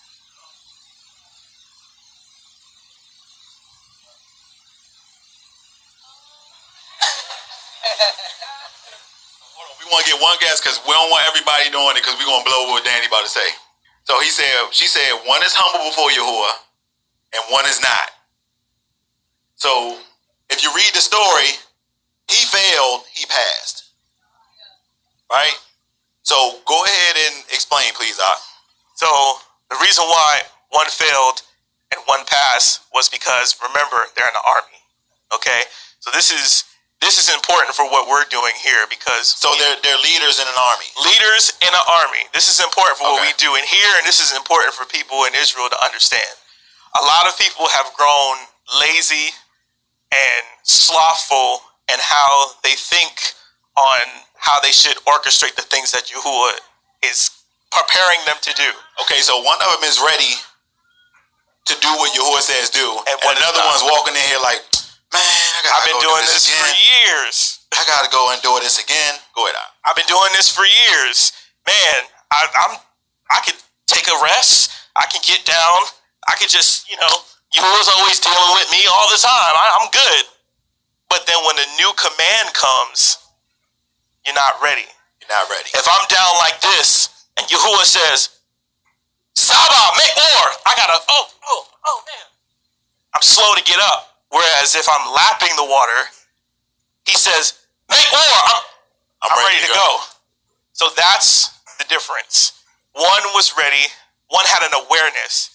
Now when a dog laps water, the dog is not only drinking the water, but he's looking around. He's aware. He's aware. He's discerning what's going on around him. So the water is your experience.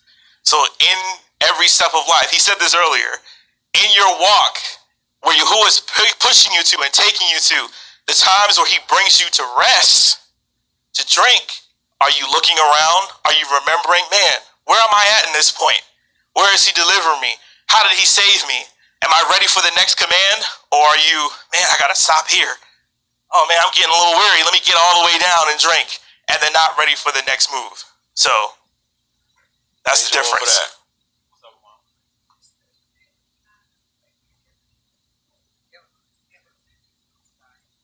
The script says there's a time and a place for everything. He had his weapons ready, and at the same time, sopping the water, ready to fight. But the other was like Daisy, not being aware of his surroundings. He was sleeping in the water, essentially. So I want y'all to take this situation and equate it to in the assembly. So this is the army of Yahuah. So Yahuah gives a command, right? There are two types of people. There's one who will execute the command, but he'll do it very slothfully, very bitterly, very lackadaisical. Then there's one who Yahuah gives a command who is in a ready position, in a ready stance. They're ready to go. They're never growing weary. They're never taking a moment off. They're discerning. They're aware of their surroundings and what's going on. Who do you think Yahuah would choose for his army? The one who's always aware. Who do you think Yahuah would choose for a leader in Israel? Do you want a leader in Israel who's willing to take a nap on the job? Or Yahushua don't sleep. Man literally doesn't sleep. I don't try to sleep, but I at least try to get 5 hours in. Just being honest. I need about 4 or 5 so I can function fully. But if I need to go into the reserve tank, I can go off 30 minutes. Go ahead, Doc. So another thing you want to look at in that is that one was given wholly to his desire. Yeah. He was overwhelmed by his thirst. He was given over fully to it. I gotta put my whole face in the water. One is like, it's time to take a drink. I'm gonna take a drink, and then I'm gonna keep. He has self-control. Yeah. It's like when you play sports. I used to play basketball. So you got some people who will go over to the bench, get a sip of the Gatorade or the water. They be back out there. Then you'll have one person who putting his hand under the jug. You remember they had the water fountains? Yeah. And you be just like want to get a sip real quick, and somebody just be sitting there. You're just sitting, living at the water fountain. Yeah. Because their thirst is never satisfied. Yeah. Like Sheol, your soul, your desires, your iniquity is never satisfied. And when we look at it, it said it was 300 dudes who lapped like a dog. It was 10,000 people with him. 10,000. That's what's going on. See, this is the point that we're trying to get y'all to see. That there are more ineffective, lackadaisical people who are unprepared to be in the army of Yahuah, who are leaders in Israel, than there are those who are discerning, readied, and ready to go to war or execute a command or execute what Yahuah says to do to its fullness. 300 were readied. 10,000 were slothful. But 300 was sent on to a greater inheritance. They had a greater reward. Right? 10,000 went back home. So we're trying to get y'all to see the distinction here. So this goes into the other word that Yahuah gave me. Garal. Garal, a lot, a portion, destiny. So a lot. It's essentially a portion, something that you're given, right? Something you're essentially rewarded or is given to you. A destiny, right? That's essentially a worldly term, but they defined it that way. So this is what Yahuah was showing me in regards to this. So Paleo Hebrew letters, Gam, Uar, Resh, Lam, lot, portion, or destiny. To carry or pick up and secure the portion given by the authority of the shepherd staff. So those people who were ready, those 300 who were ready, who went out and who conquered the city, guess what they inherited? That portion. Those leaders in Israel who are ready, those leaders who haven't grown slothful or weary, those leaders who do the work of Yahuah without murmuring, complaining, without disregarding the fullness of the work, Yahuah has a great portion for them. But Yahuah is essentially trying us right now in every aspect of what we're doing now in ministry. This is what more Yahushua was talking about in regards to you got to be in an assembly or in a structured setting right now. And even if you're not, you got to be doing something right now because Yahuah is not going to trust you with a portion if you haven't been doing nothing now. This is what he showed me in regards to like tabernacles and the appointed times and stuff like that. He showed me that you got to go here and you got to do the work, because if you're not willing to do the work here, you ain't no way you're going to be a leader in the wilderness or in the coming days or inherit the kingdom, because you can't deal with a couple hundred people. You're not going to be leading 1 million. Moses led 2.5 million people, estimated. It's 50 million black people in America right now. Even if 10% come out, that's 5 million people. If you can't deal with 100 people in the assembly, how can Yahuah entrust you with a greater portion? That's what he's showing me. Everything you're doing right now as a leader in Israel, or as an up-and-coming leader in Israel, is your resume for what I'm going to give you in regards to your portion in the wilderness to trust you with and to trust in your hand, but also in regards to the kingdom. It's all a tryout. It's all a trial. And on a deeper matter, what Yahuah showed me, but it's going to go over so many people's heads, it's already done. So this word that he's given me to give to many people here, many people don't understand that it's already done. You either already sealed or you're already seared. But some people who are not at a space, ruachally, to discern those things, Yahuah has us to give a word like this to encourage them to go forward, that they will not be snared, that they will not grumble, that they will not complain, that they will not proclaim their own righteousness and be cut off. But it's already done. Before the foundations of the earth, many were chosen to inherit their portion. And it's many of the people who you see laboring right now. That's why it's important for many of you who are witnessing to the people who are laboring, who are up and coming, who are understudies. It's important for you to get this, because Yahuah might just want to trust you with the portion. It might just be your destiny to lead like those people are going to lead. But if you're not getting it now, he's not going to trust you with anything. He's not going to give you a garal, a portion. Your destiny will be here in this place while everybody else goes on to something greater. Your destiny will be going back home because you decided to sleep in the water and not decide to lap it and be ready to take the command serious. This is what Yahuah showed me too, but I'm going to go to Numbers 26, 55 through 56. But the land is divided by lot, garal. They inherit according to the names and the tribes of their fathers, according to the lot of their inheritance is divided between larger and smaller. But this is what I really want to get into. And I know you're going to want to say something on this too. I discern that, but it was that good. Yahuah showed me Leviticus 16 and 7. And he shall take the 2 goats and let them stand before Yahuah at the door or tent of meeting. So at the place where Yahuah dwells, it's essentially a visitation. When Yahuah visits or when Yahuah shows up, what is he doing? Judging. Not only judging, but he's making a separation.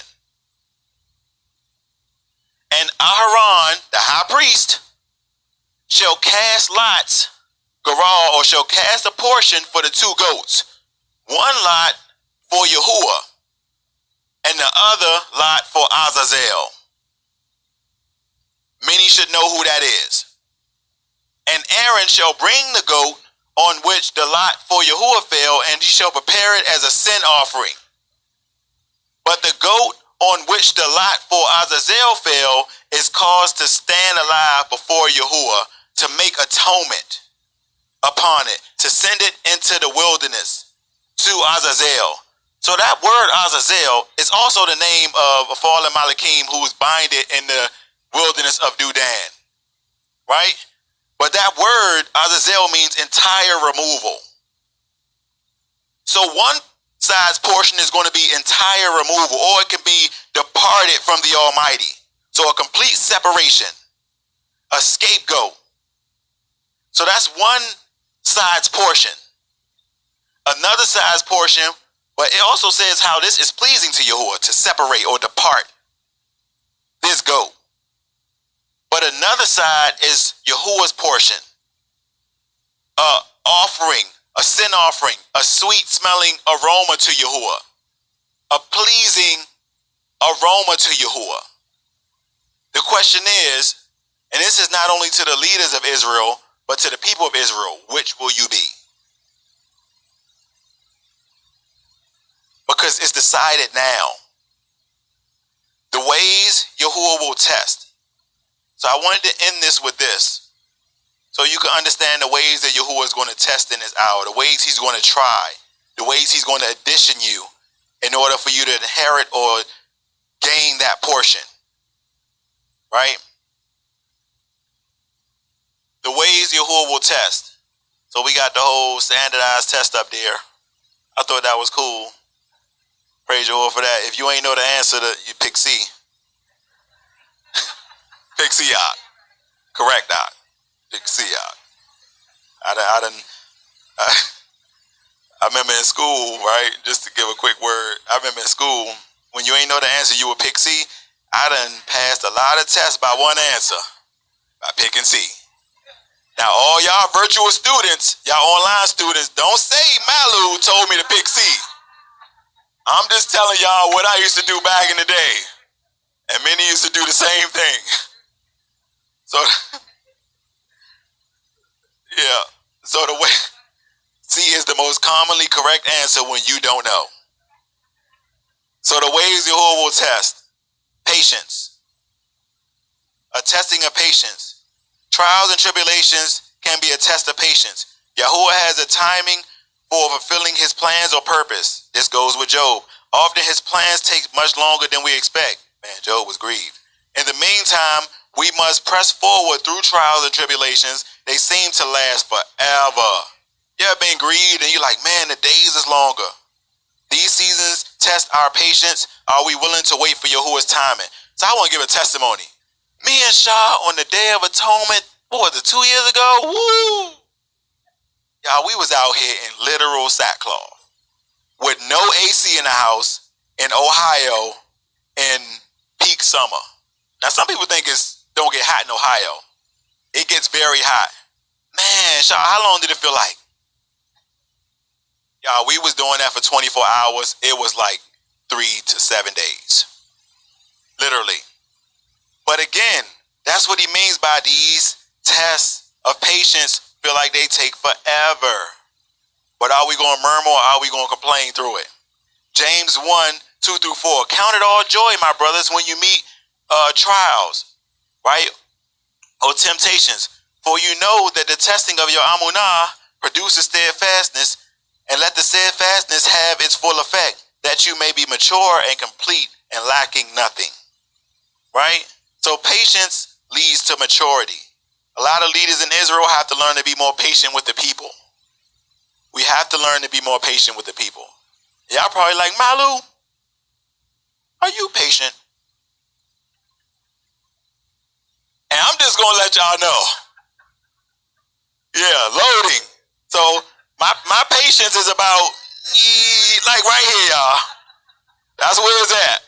But what Amar and Mor Yahusha always say is that certain people have insight and oversight on certain situations. So y'all might see us go in and go hard in an instant, but we have to understand how patient and long-suffering a lot of leaders in Israel have been with people. So if anybody can say that, man, he's not patient, he's a hypocrite, speak now or forever hold your shalom. Praise Yahuah for that. Right? So next, amunah, faith. Right? Trials can be a test of our amunah, faith. Do we trust in Yahuah in action and even in the midst of pain and suffering? Do we trust in the promises of Yahuah even when everything looks impossible? Do we trust in Yahuah even if he does not deliver us? Do we trust in Yahuah even when we do not understand his ways and working in our lives? Shadrach, Meshach, and Abednego were tested and showed their amunah or their faith. So that's Daniel 3, 16 through 18. But to sum that up for time, Shadrach, Meshach, and Abednego, there was a decree given by Nebuchadnezzar for them to bow down to the idol, and they refused, and they trusted in Yahuah. They were sent in the furnace. It was turned up 7 times, which talks about gold and silver being refined in the furnace, and Yahusha met them in the furnace. and delivered them out of it. A lot of times your faith like they had can be the thing that would even persuade the king to serve Yahuah. Or at least make a decree, because Nebuchadnezzar said, listen, if you come against the Almighty of Shadrach, Meshach, and Abednego, I'm going to come against you. And Nebuchadnezzar was a ruler of that world, of the known world at that time. So it speaks about how an act of faith in Yahuah in action can literally change the world. Praise Yahuah for that. A testing of Ahaba, love. Trials can test our love. They can reveal whom, what we love most in our lives. They reveal our priorities and desires. Yahuah wants us to love him more than anyone else or anything else. The depth of our love for Yahuah is revealed during the seasons of trial. Kafar was an example. Kafar was an example of this test, right? So we got John 21:15 through 17. Who got the mic? Can somebody read that right quick? Because I really want to give this example in regards to Peter. John 21:15 through 17. Go ahead out.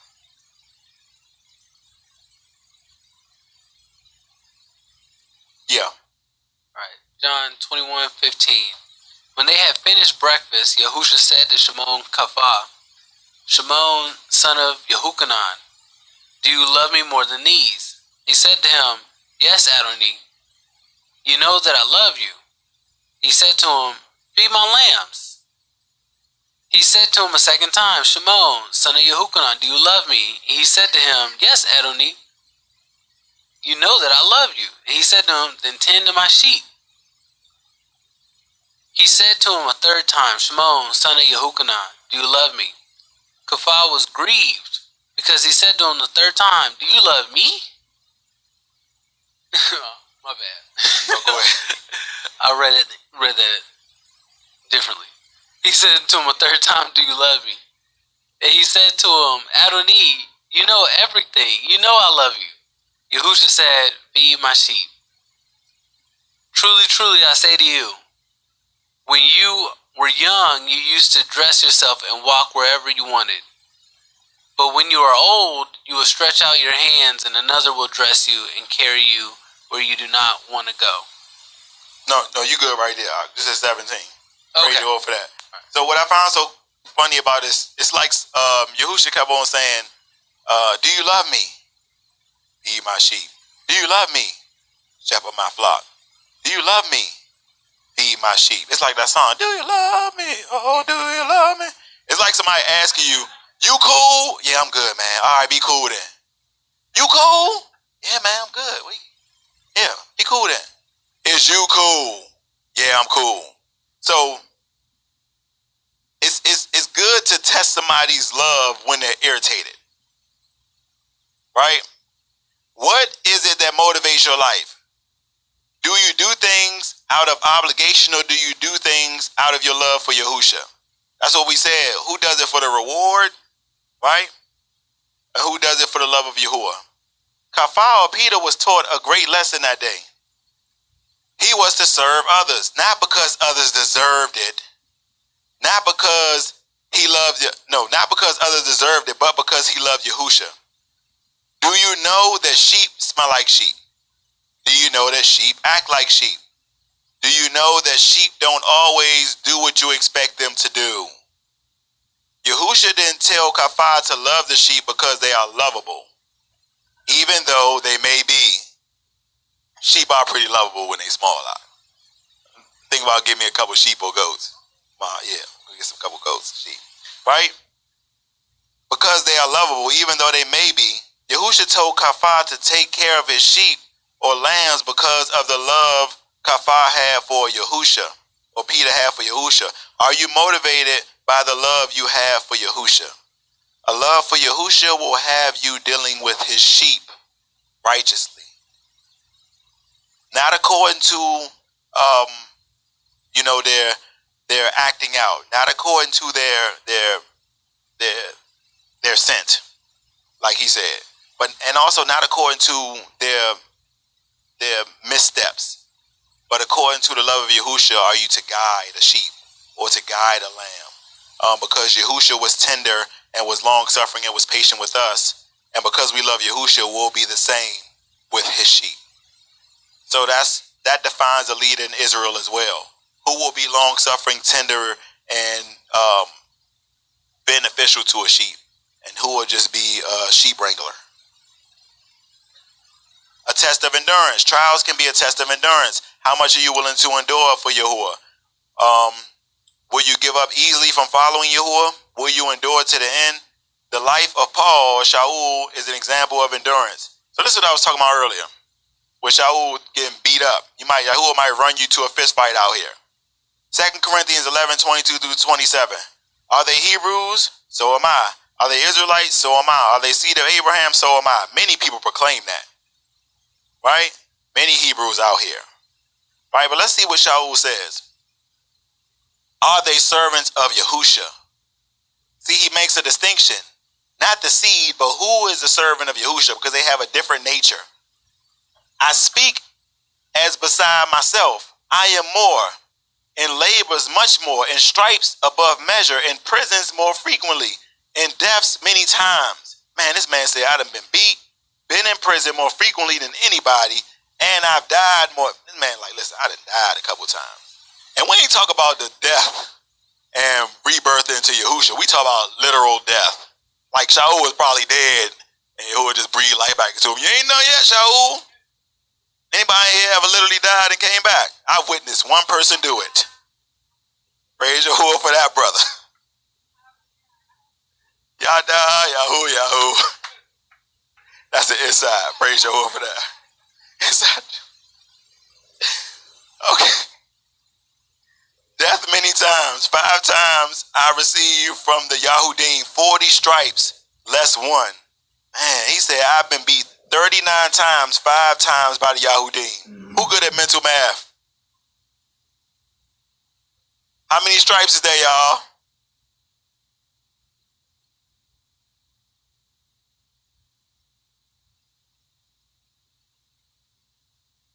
$195. Who in here could take 195 lashes? I'm just being honest. I used to watch Roots. I was telling Maury Yahushua the other day, I said, man, look, man, I couldn't have been no Toby. They'd have been calling me Malu Turn out here. They'd have dismembered me, shipped me all over the world. Still have my bones to the day. But they'd have been like, man, that Israelite wasn't going for it. I'm just being honest. I can't go out like that. Praise Yahuwah. Yahuwah, if it was your will for me, it'd have been done. But I ain't trying to go out like that. Right? And he said, I was beaten with rods. Once I was stoned. This man survived a stoning. You ever been hit with a rock? 3 times I was shipwrecked. Man, he Jonah out here. Well, he wasn't Jonah wasn't shipwrecked. He was thrown off into a whale. A night and a day I've been in the deep. Oh, so he was in the deep too. In many travails, in danger of in waters, in dangers of robbers, in dangers of my own race, is always your own people. In dangers from the Gentiles, even the people who are not his people. In danger from the city, in dangers in the desert, in dangers in the sea, in danger everywhere. But do y'all notice why I have him up here? This brother is running the race. His head is busted open. He got a brew over here. He got a dude with coffee. He not even running. He just got a cup of coffee. But that goes to 1 Corinthians 9:24. Do you not know that those who run in a race all run, but only one receives the prize? Run in such a way that you may obtain it. And this is what Shaul understood. He also understood that no one having put his hand to the plow, looking back, is fit for the kingdom. He like, man, I started this thing. I got to finish it. No matter what it entails. 39 beatings, jail, I'm in the desert, I'm down in the ocean in the deep. I've been shipwrecked 3 times, my own people coming after me, the Gentiles coming after me. I'm going to finish this race. Praise Yahuwah for that. Endurance. Endurance is, one of the Hebrew words for endurance is yakal. It means to stand strong in the face of something seemingly mightier than you and to prevail. That's what Shaul did. All that stuff he listed, it tested his flesh. At the time, it seemed like it was mightier than him. To the witnesses, it seemed like it was mightier than him. To the ones who was afflicting him, They may have thought it was going to overcome him, but he prevailed. Endurance. Humility is not thinking less of yourself, but thinking of yourself less. Trials can be a test of humility. Yahuah humbles us by allowing us to go through seasons of trials. Yahuah wants us to have the mind of Mashiach or Yahusha, who humbled himself to take the form of a servant and became obedient unto death on a stake. Moses went through times of trial, and his humility shone forth. So that's Numbers 12, 1 through 3. And that talks about when Moses was criticized by his own sister for the Cushite woman he married, right? For time, I'm just going to skim past that. Humility is not thinking less of yourself. It is thinking of yourself less. When you are criticized, do you ever say, you know, they could be right? Criticism needs to bring with it a time of reflection. It is a test of our character. Sacrifice. A testing of sacrifice. Trials can be a test of sacrifice. Are we willing to sacrifice everything for Yahuah? Are we willing to sacrifice everything for Yahuah? Are we clinging to the possessions and treasures of the world? When we die to ourselves, then we can bear much fruit for Yahuah. Yahuah leads us to the point of total surrender by leading us through the path of trials. He tests the level of our willingness to sacrifice for him. He tested Abraham in this way. So if you know the scriptures, you know that he tested Abraham in the sense of would he give up the thing that's most dear to him, to Yahuah. He asked him to sacrifice his son. Abraham was willing to do it. And like Moriosa brought out, many people think Isaac was a child. Isaac was a full-grown man out here, about to get sacrificed on a whole altar. But Abraham was willing to do it, and Isaac was willing to do it. But Yahuah, because he knew that they were willing to do it and it was pleasing to him, he left them a ram in the bush. Praise Yahuah for that. Sacrifice. Are you willing to depart with the thing that's dear to you? That was his own flesh, his firstborn son. Yeah, not his literal firstborn son, but begotten son of Yahuah, the Yaqid, as it was brought out before. Test of obedience. Trials can be a test of our obedience to Yahuah. Are you willing to obey Yahuah even when he commands us to do what we do not like or what we wish to avoid? Yahuah teaches us obedience by leading us through tests. Yahusha is our prime example. Going a little further, Matthew 26:39, he fell face down and prayed, my Father, if it is possible, let this cup pass from me. Yet not my will, but as you will. This goes back to how Job should have approached the situation. Yahuah, I'm going through a lot. I'm afflicted unto death. Everything has been stripped from me. If it is your will, if you can, or if possible, not if you can, excuse me, Yahuah, if possible, let this cup pass from me. But if it is your will, let it be done. That's how we have to be today as leaders in Israel, to set an example for the rest of the people of Israel. Not my will, but Yahuah, your will be done. So finally, to cap it off, Deuteronomy 32:4. The rock. Who is the rock? Yahushua HaMashiach. His work is perfect or mature. For all his ways are right ruling. Remember that term, ways. All his journeys, all his paths, all his directions, wherever so he leads you, is right ruling. And almighty of truth and without unrighteousness. Righteous and straight is he. So I want to end this by saying, you leaders in Israel, Yahuah has already made it clear the corrupt ones have already failed. But Yahuah is auditioning and trying not only the leaders in Israel right now, who pursue righteousness or who pursue Kodeshness, but he's also trying those who are up and coming to see if they're going to be able to receive a greater portion in the coming days, a greater responsibility. If he can trust you with a small matter, he'll make you ruler over grand matters, right? Don't be like the individuals who became slothful by the water and were not ready to take the command and to go forth with the command. Do all things in righteousness. Trust in Yahuwah's forms of testings and trial, And this is what Yahuah showed me last night, and I was sharing this earlier with the Mama Laka and Mori Yahusha, is that I've been approaching things like this, but now I'm more cognizant that I have to approach it like this.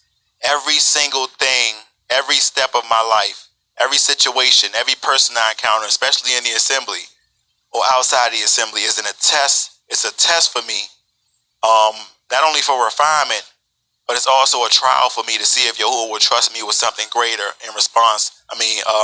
In relation to that. So if you approach that life like that, or you approach every situation like that, not only inside the assembly but outside the assembly, you can't fail. This is what Shah was saying in regards to going to Yahuah and judging every matter, judging everything, allowing for Yahuah to judge everything. If you take everything as a test, and I don't really want to call Yahuah a cheat sheet. That's not what I'm calling Yahuah. But if you have a relationship with Yahuah and his Ruach HaKodesh, the Ruach won't steer you in iniquity. We said this the other day. Yahuah has equipped you with everything you need in order to serve him in righteousness. Everything is a test. You must discern that every encounter is a test from Yahuah to test your ability to inhabit and inherit something greater. If you look at things like that, you won't fail. To the leaders in Israel, look at things like that. To the up-and-coming leaders in Israel, apply things like that. To the corrupt leaders in Israel, Yahuah has already judged you. Praise Yahuah for that in the name of Yahushua Mashiach.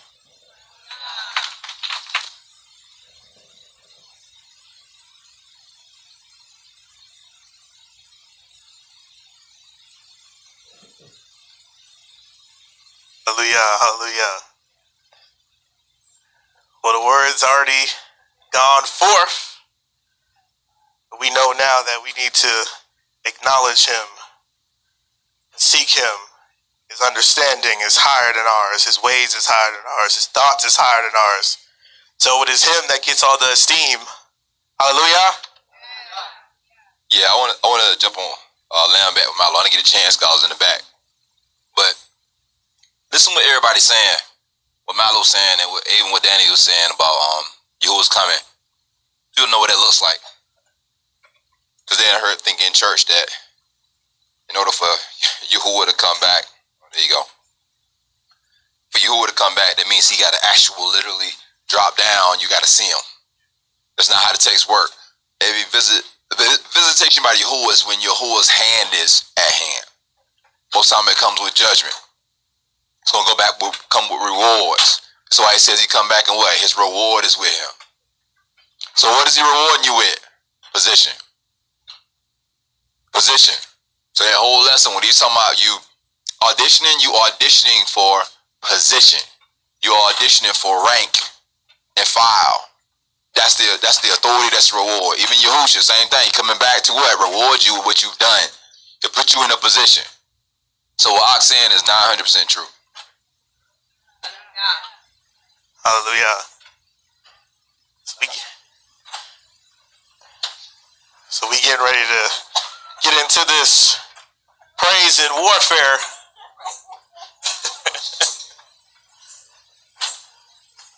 Let's give it all to him. Because he's watching and he's coming.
Who's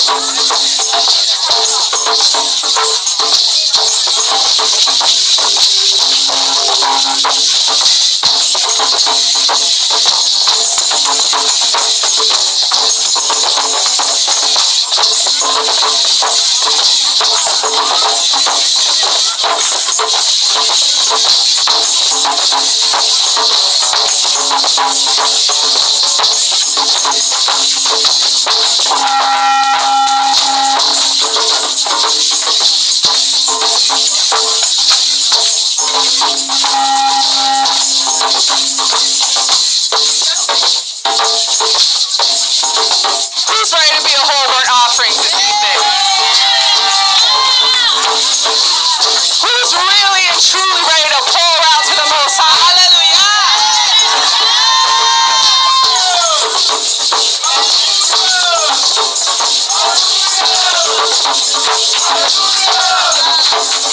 Fire, fire, fire, fire fall on me. Fire, fire, fire, fire fall on me. Like the day of Pentecost, fire fall on me.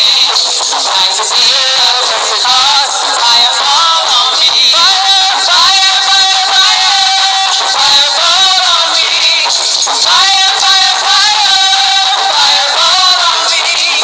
Like the day of Pentecost, fire fall on me. Like the day of Pentecost, fire fall on me. Fire, fire, fire, fire, fire fall on me. Fire, fire, fire, fire fall on me. Like the day of Pentecost, fire fall on me. Like the day of Pentecost, fire fall on me. Fire, fire, fire, fire, fire fall on me. Fire, fire, fire, fire fall on me. Day of Pentecost, fall on me. Day of Pentecost, fall on me. Fire.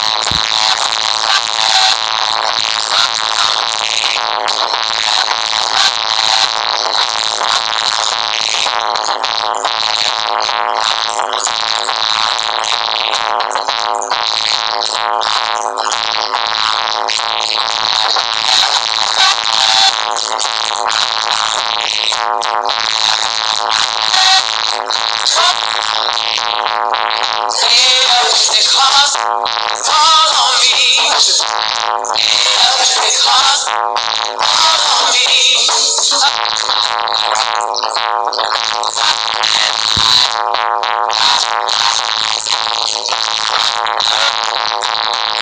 Tell my enemies I am under the Yahuah hides me. I am under the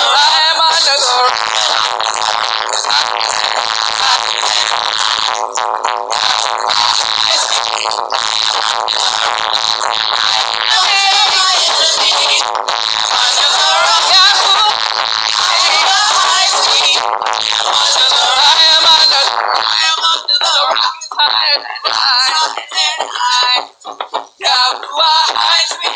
I am under the rock. Go tell my enemies I am under the rock. Yahuah hides me.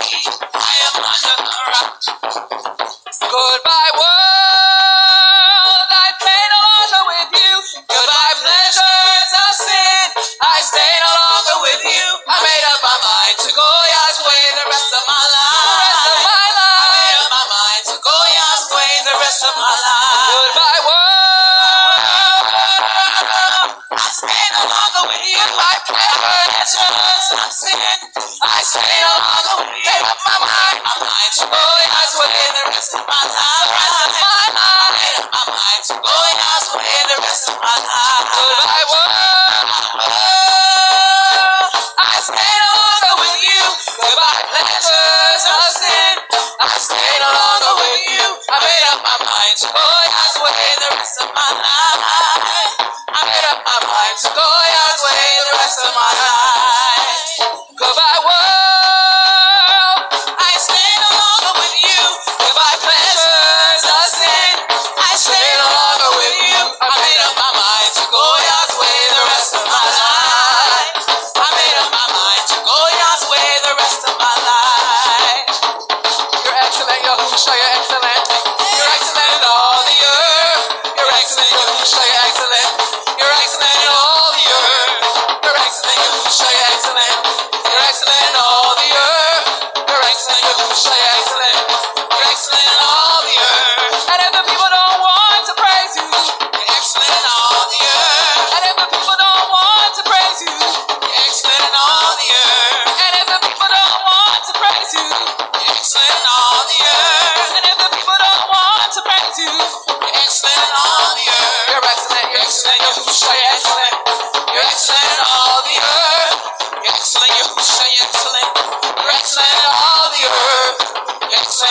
Yahushua, you're excellent.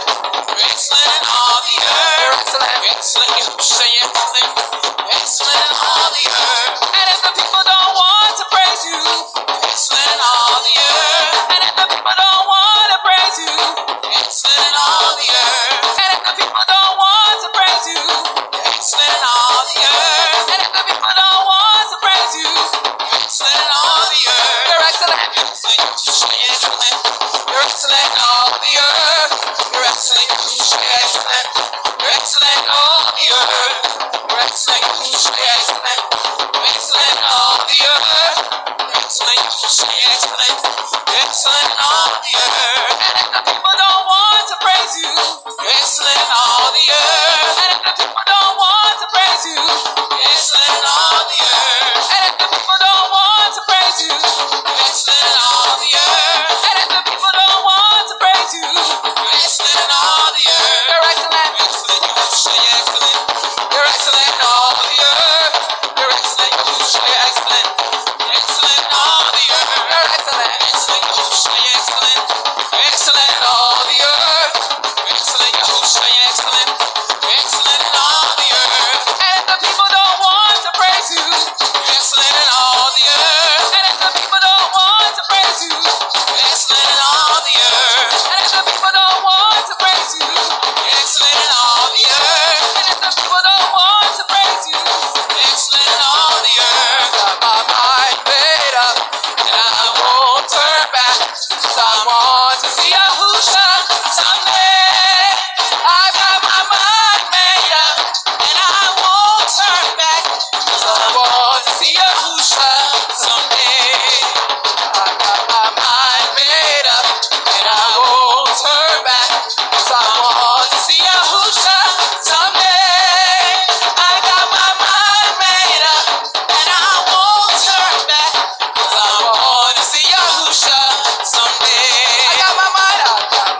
our Father.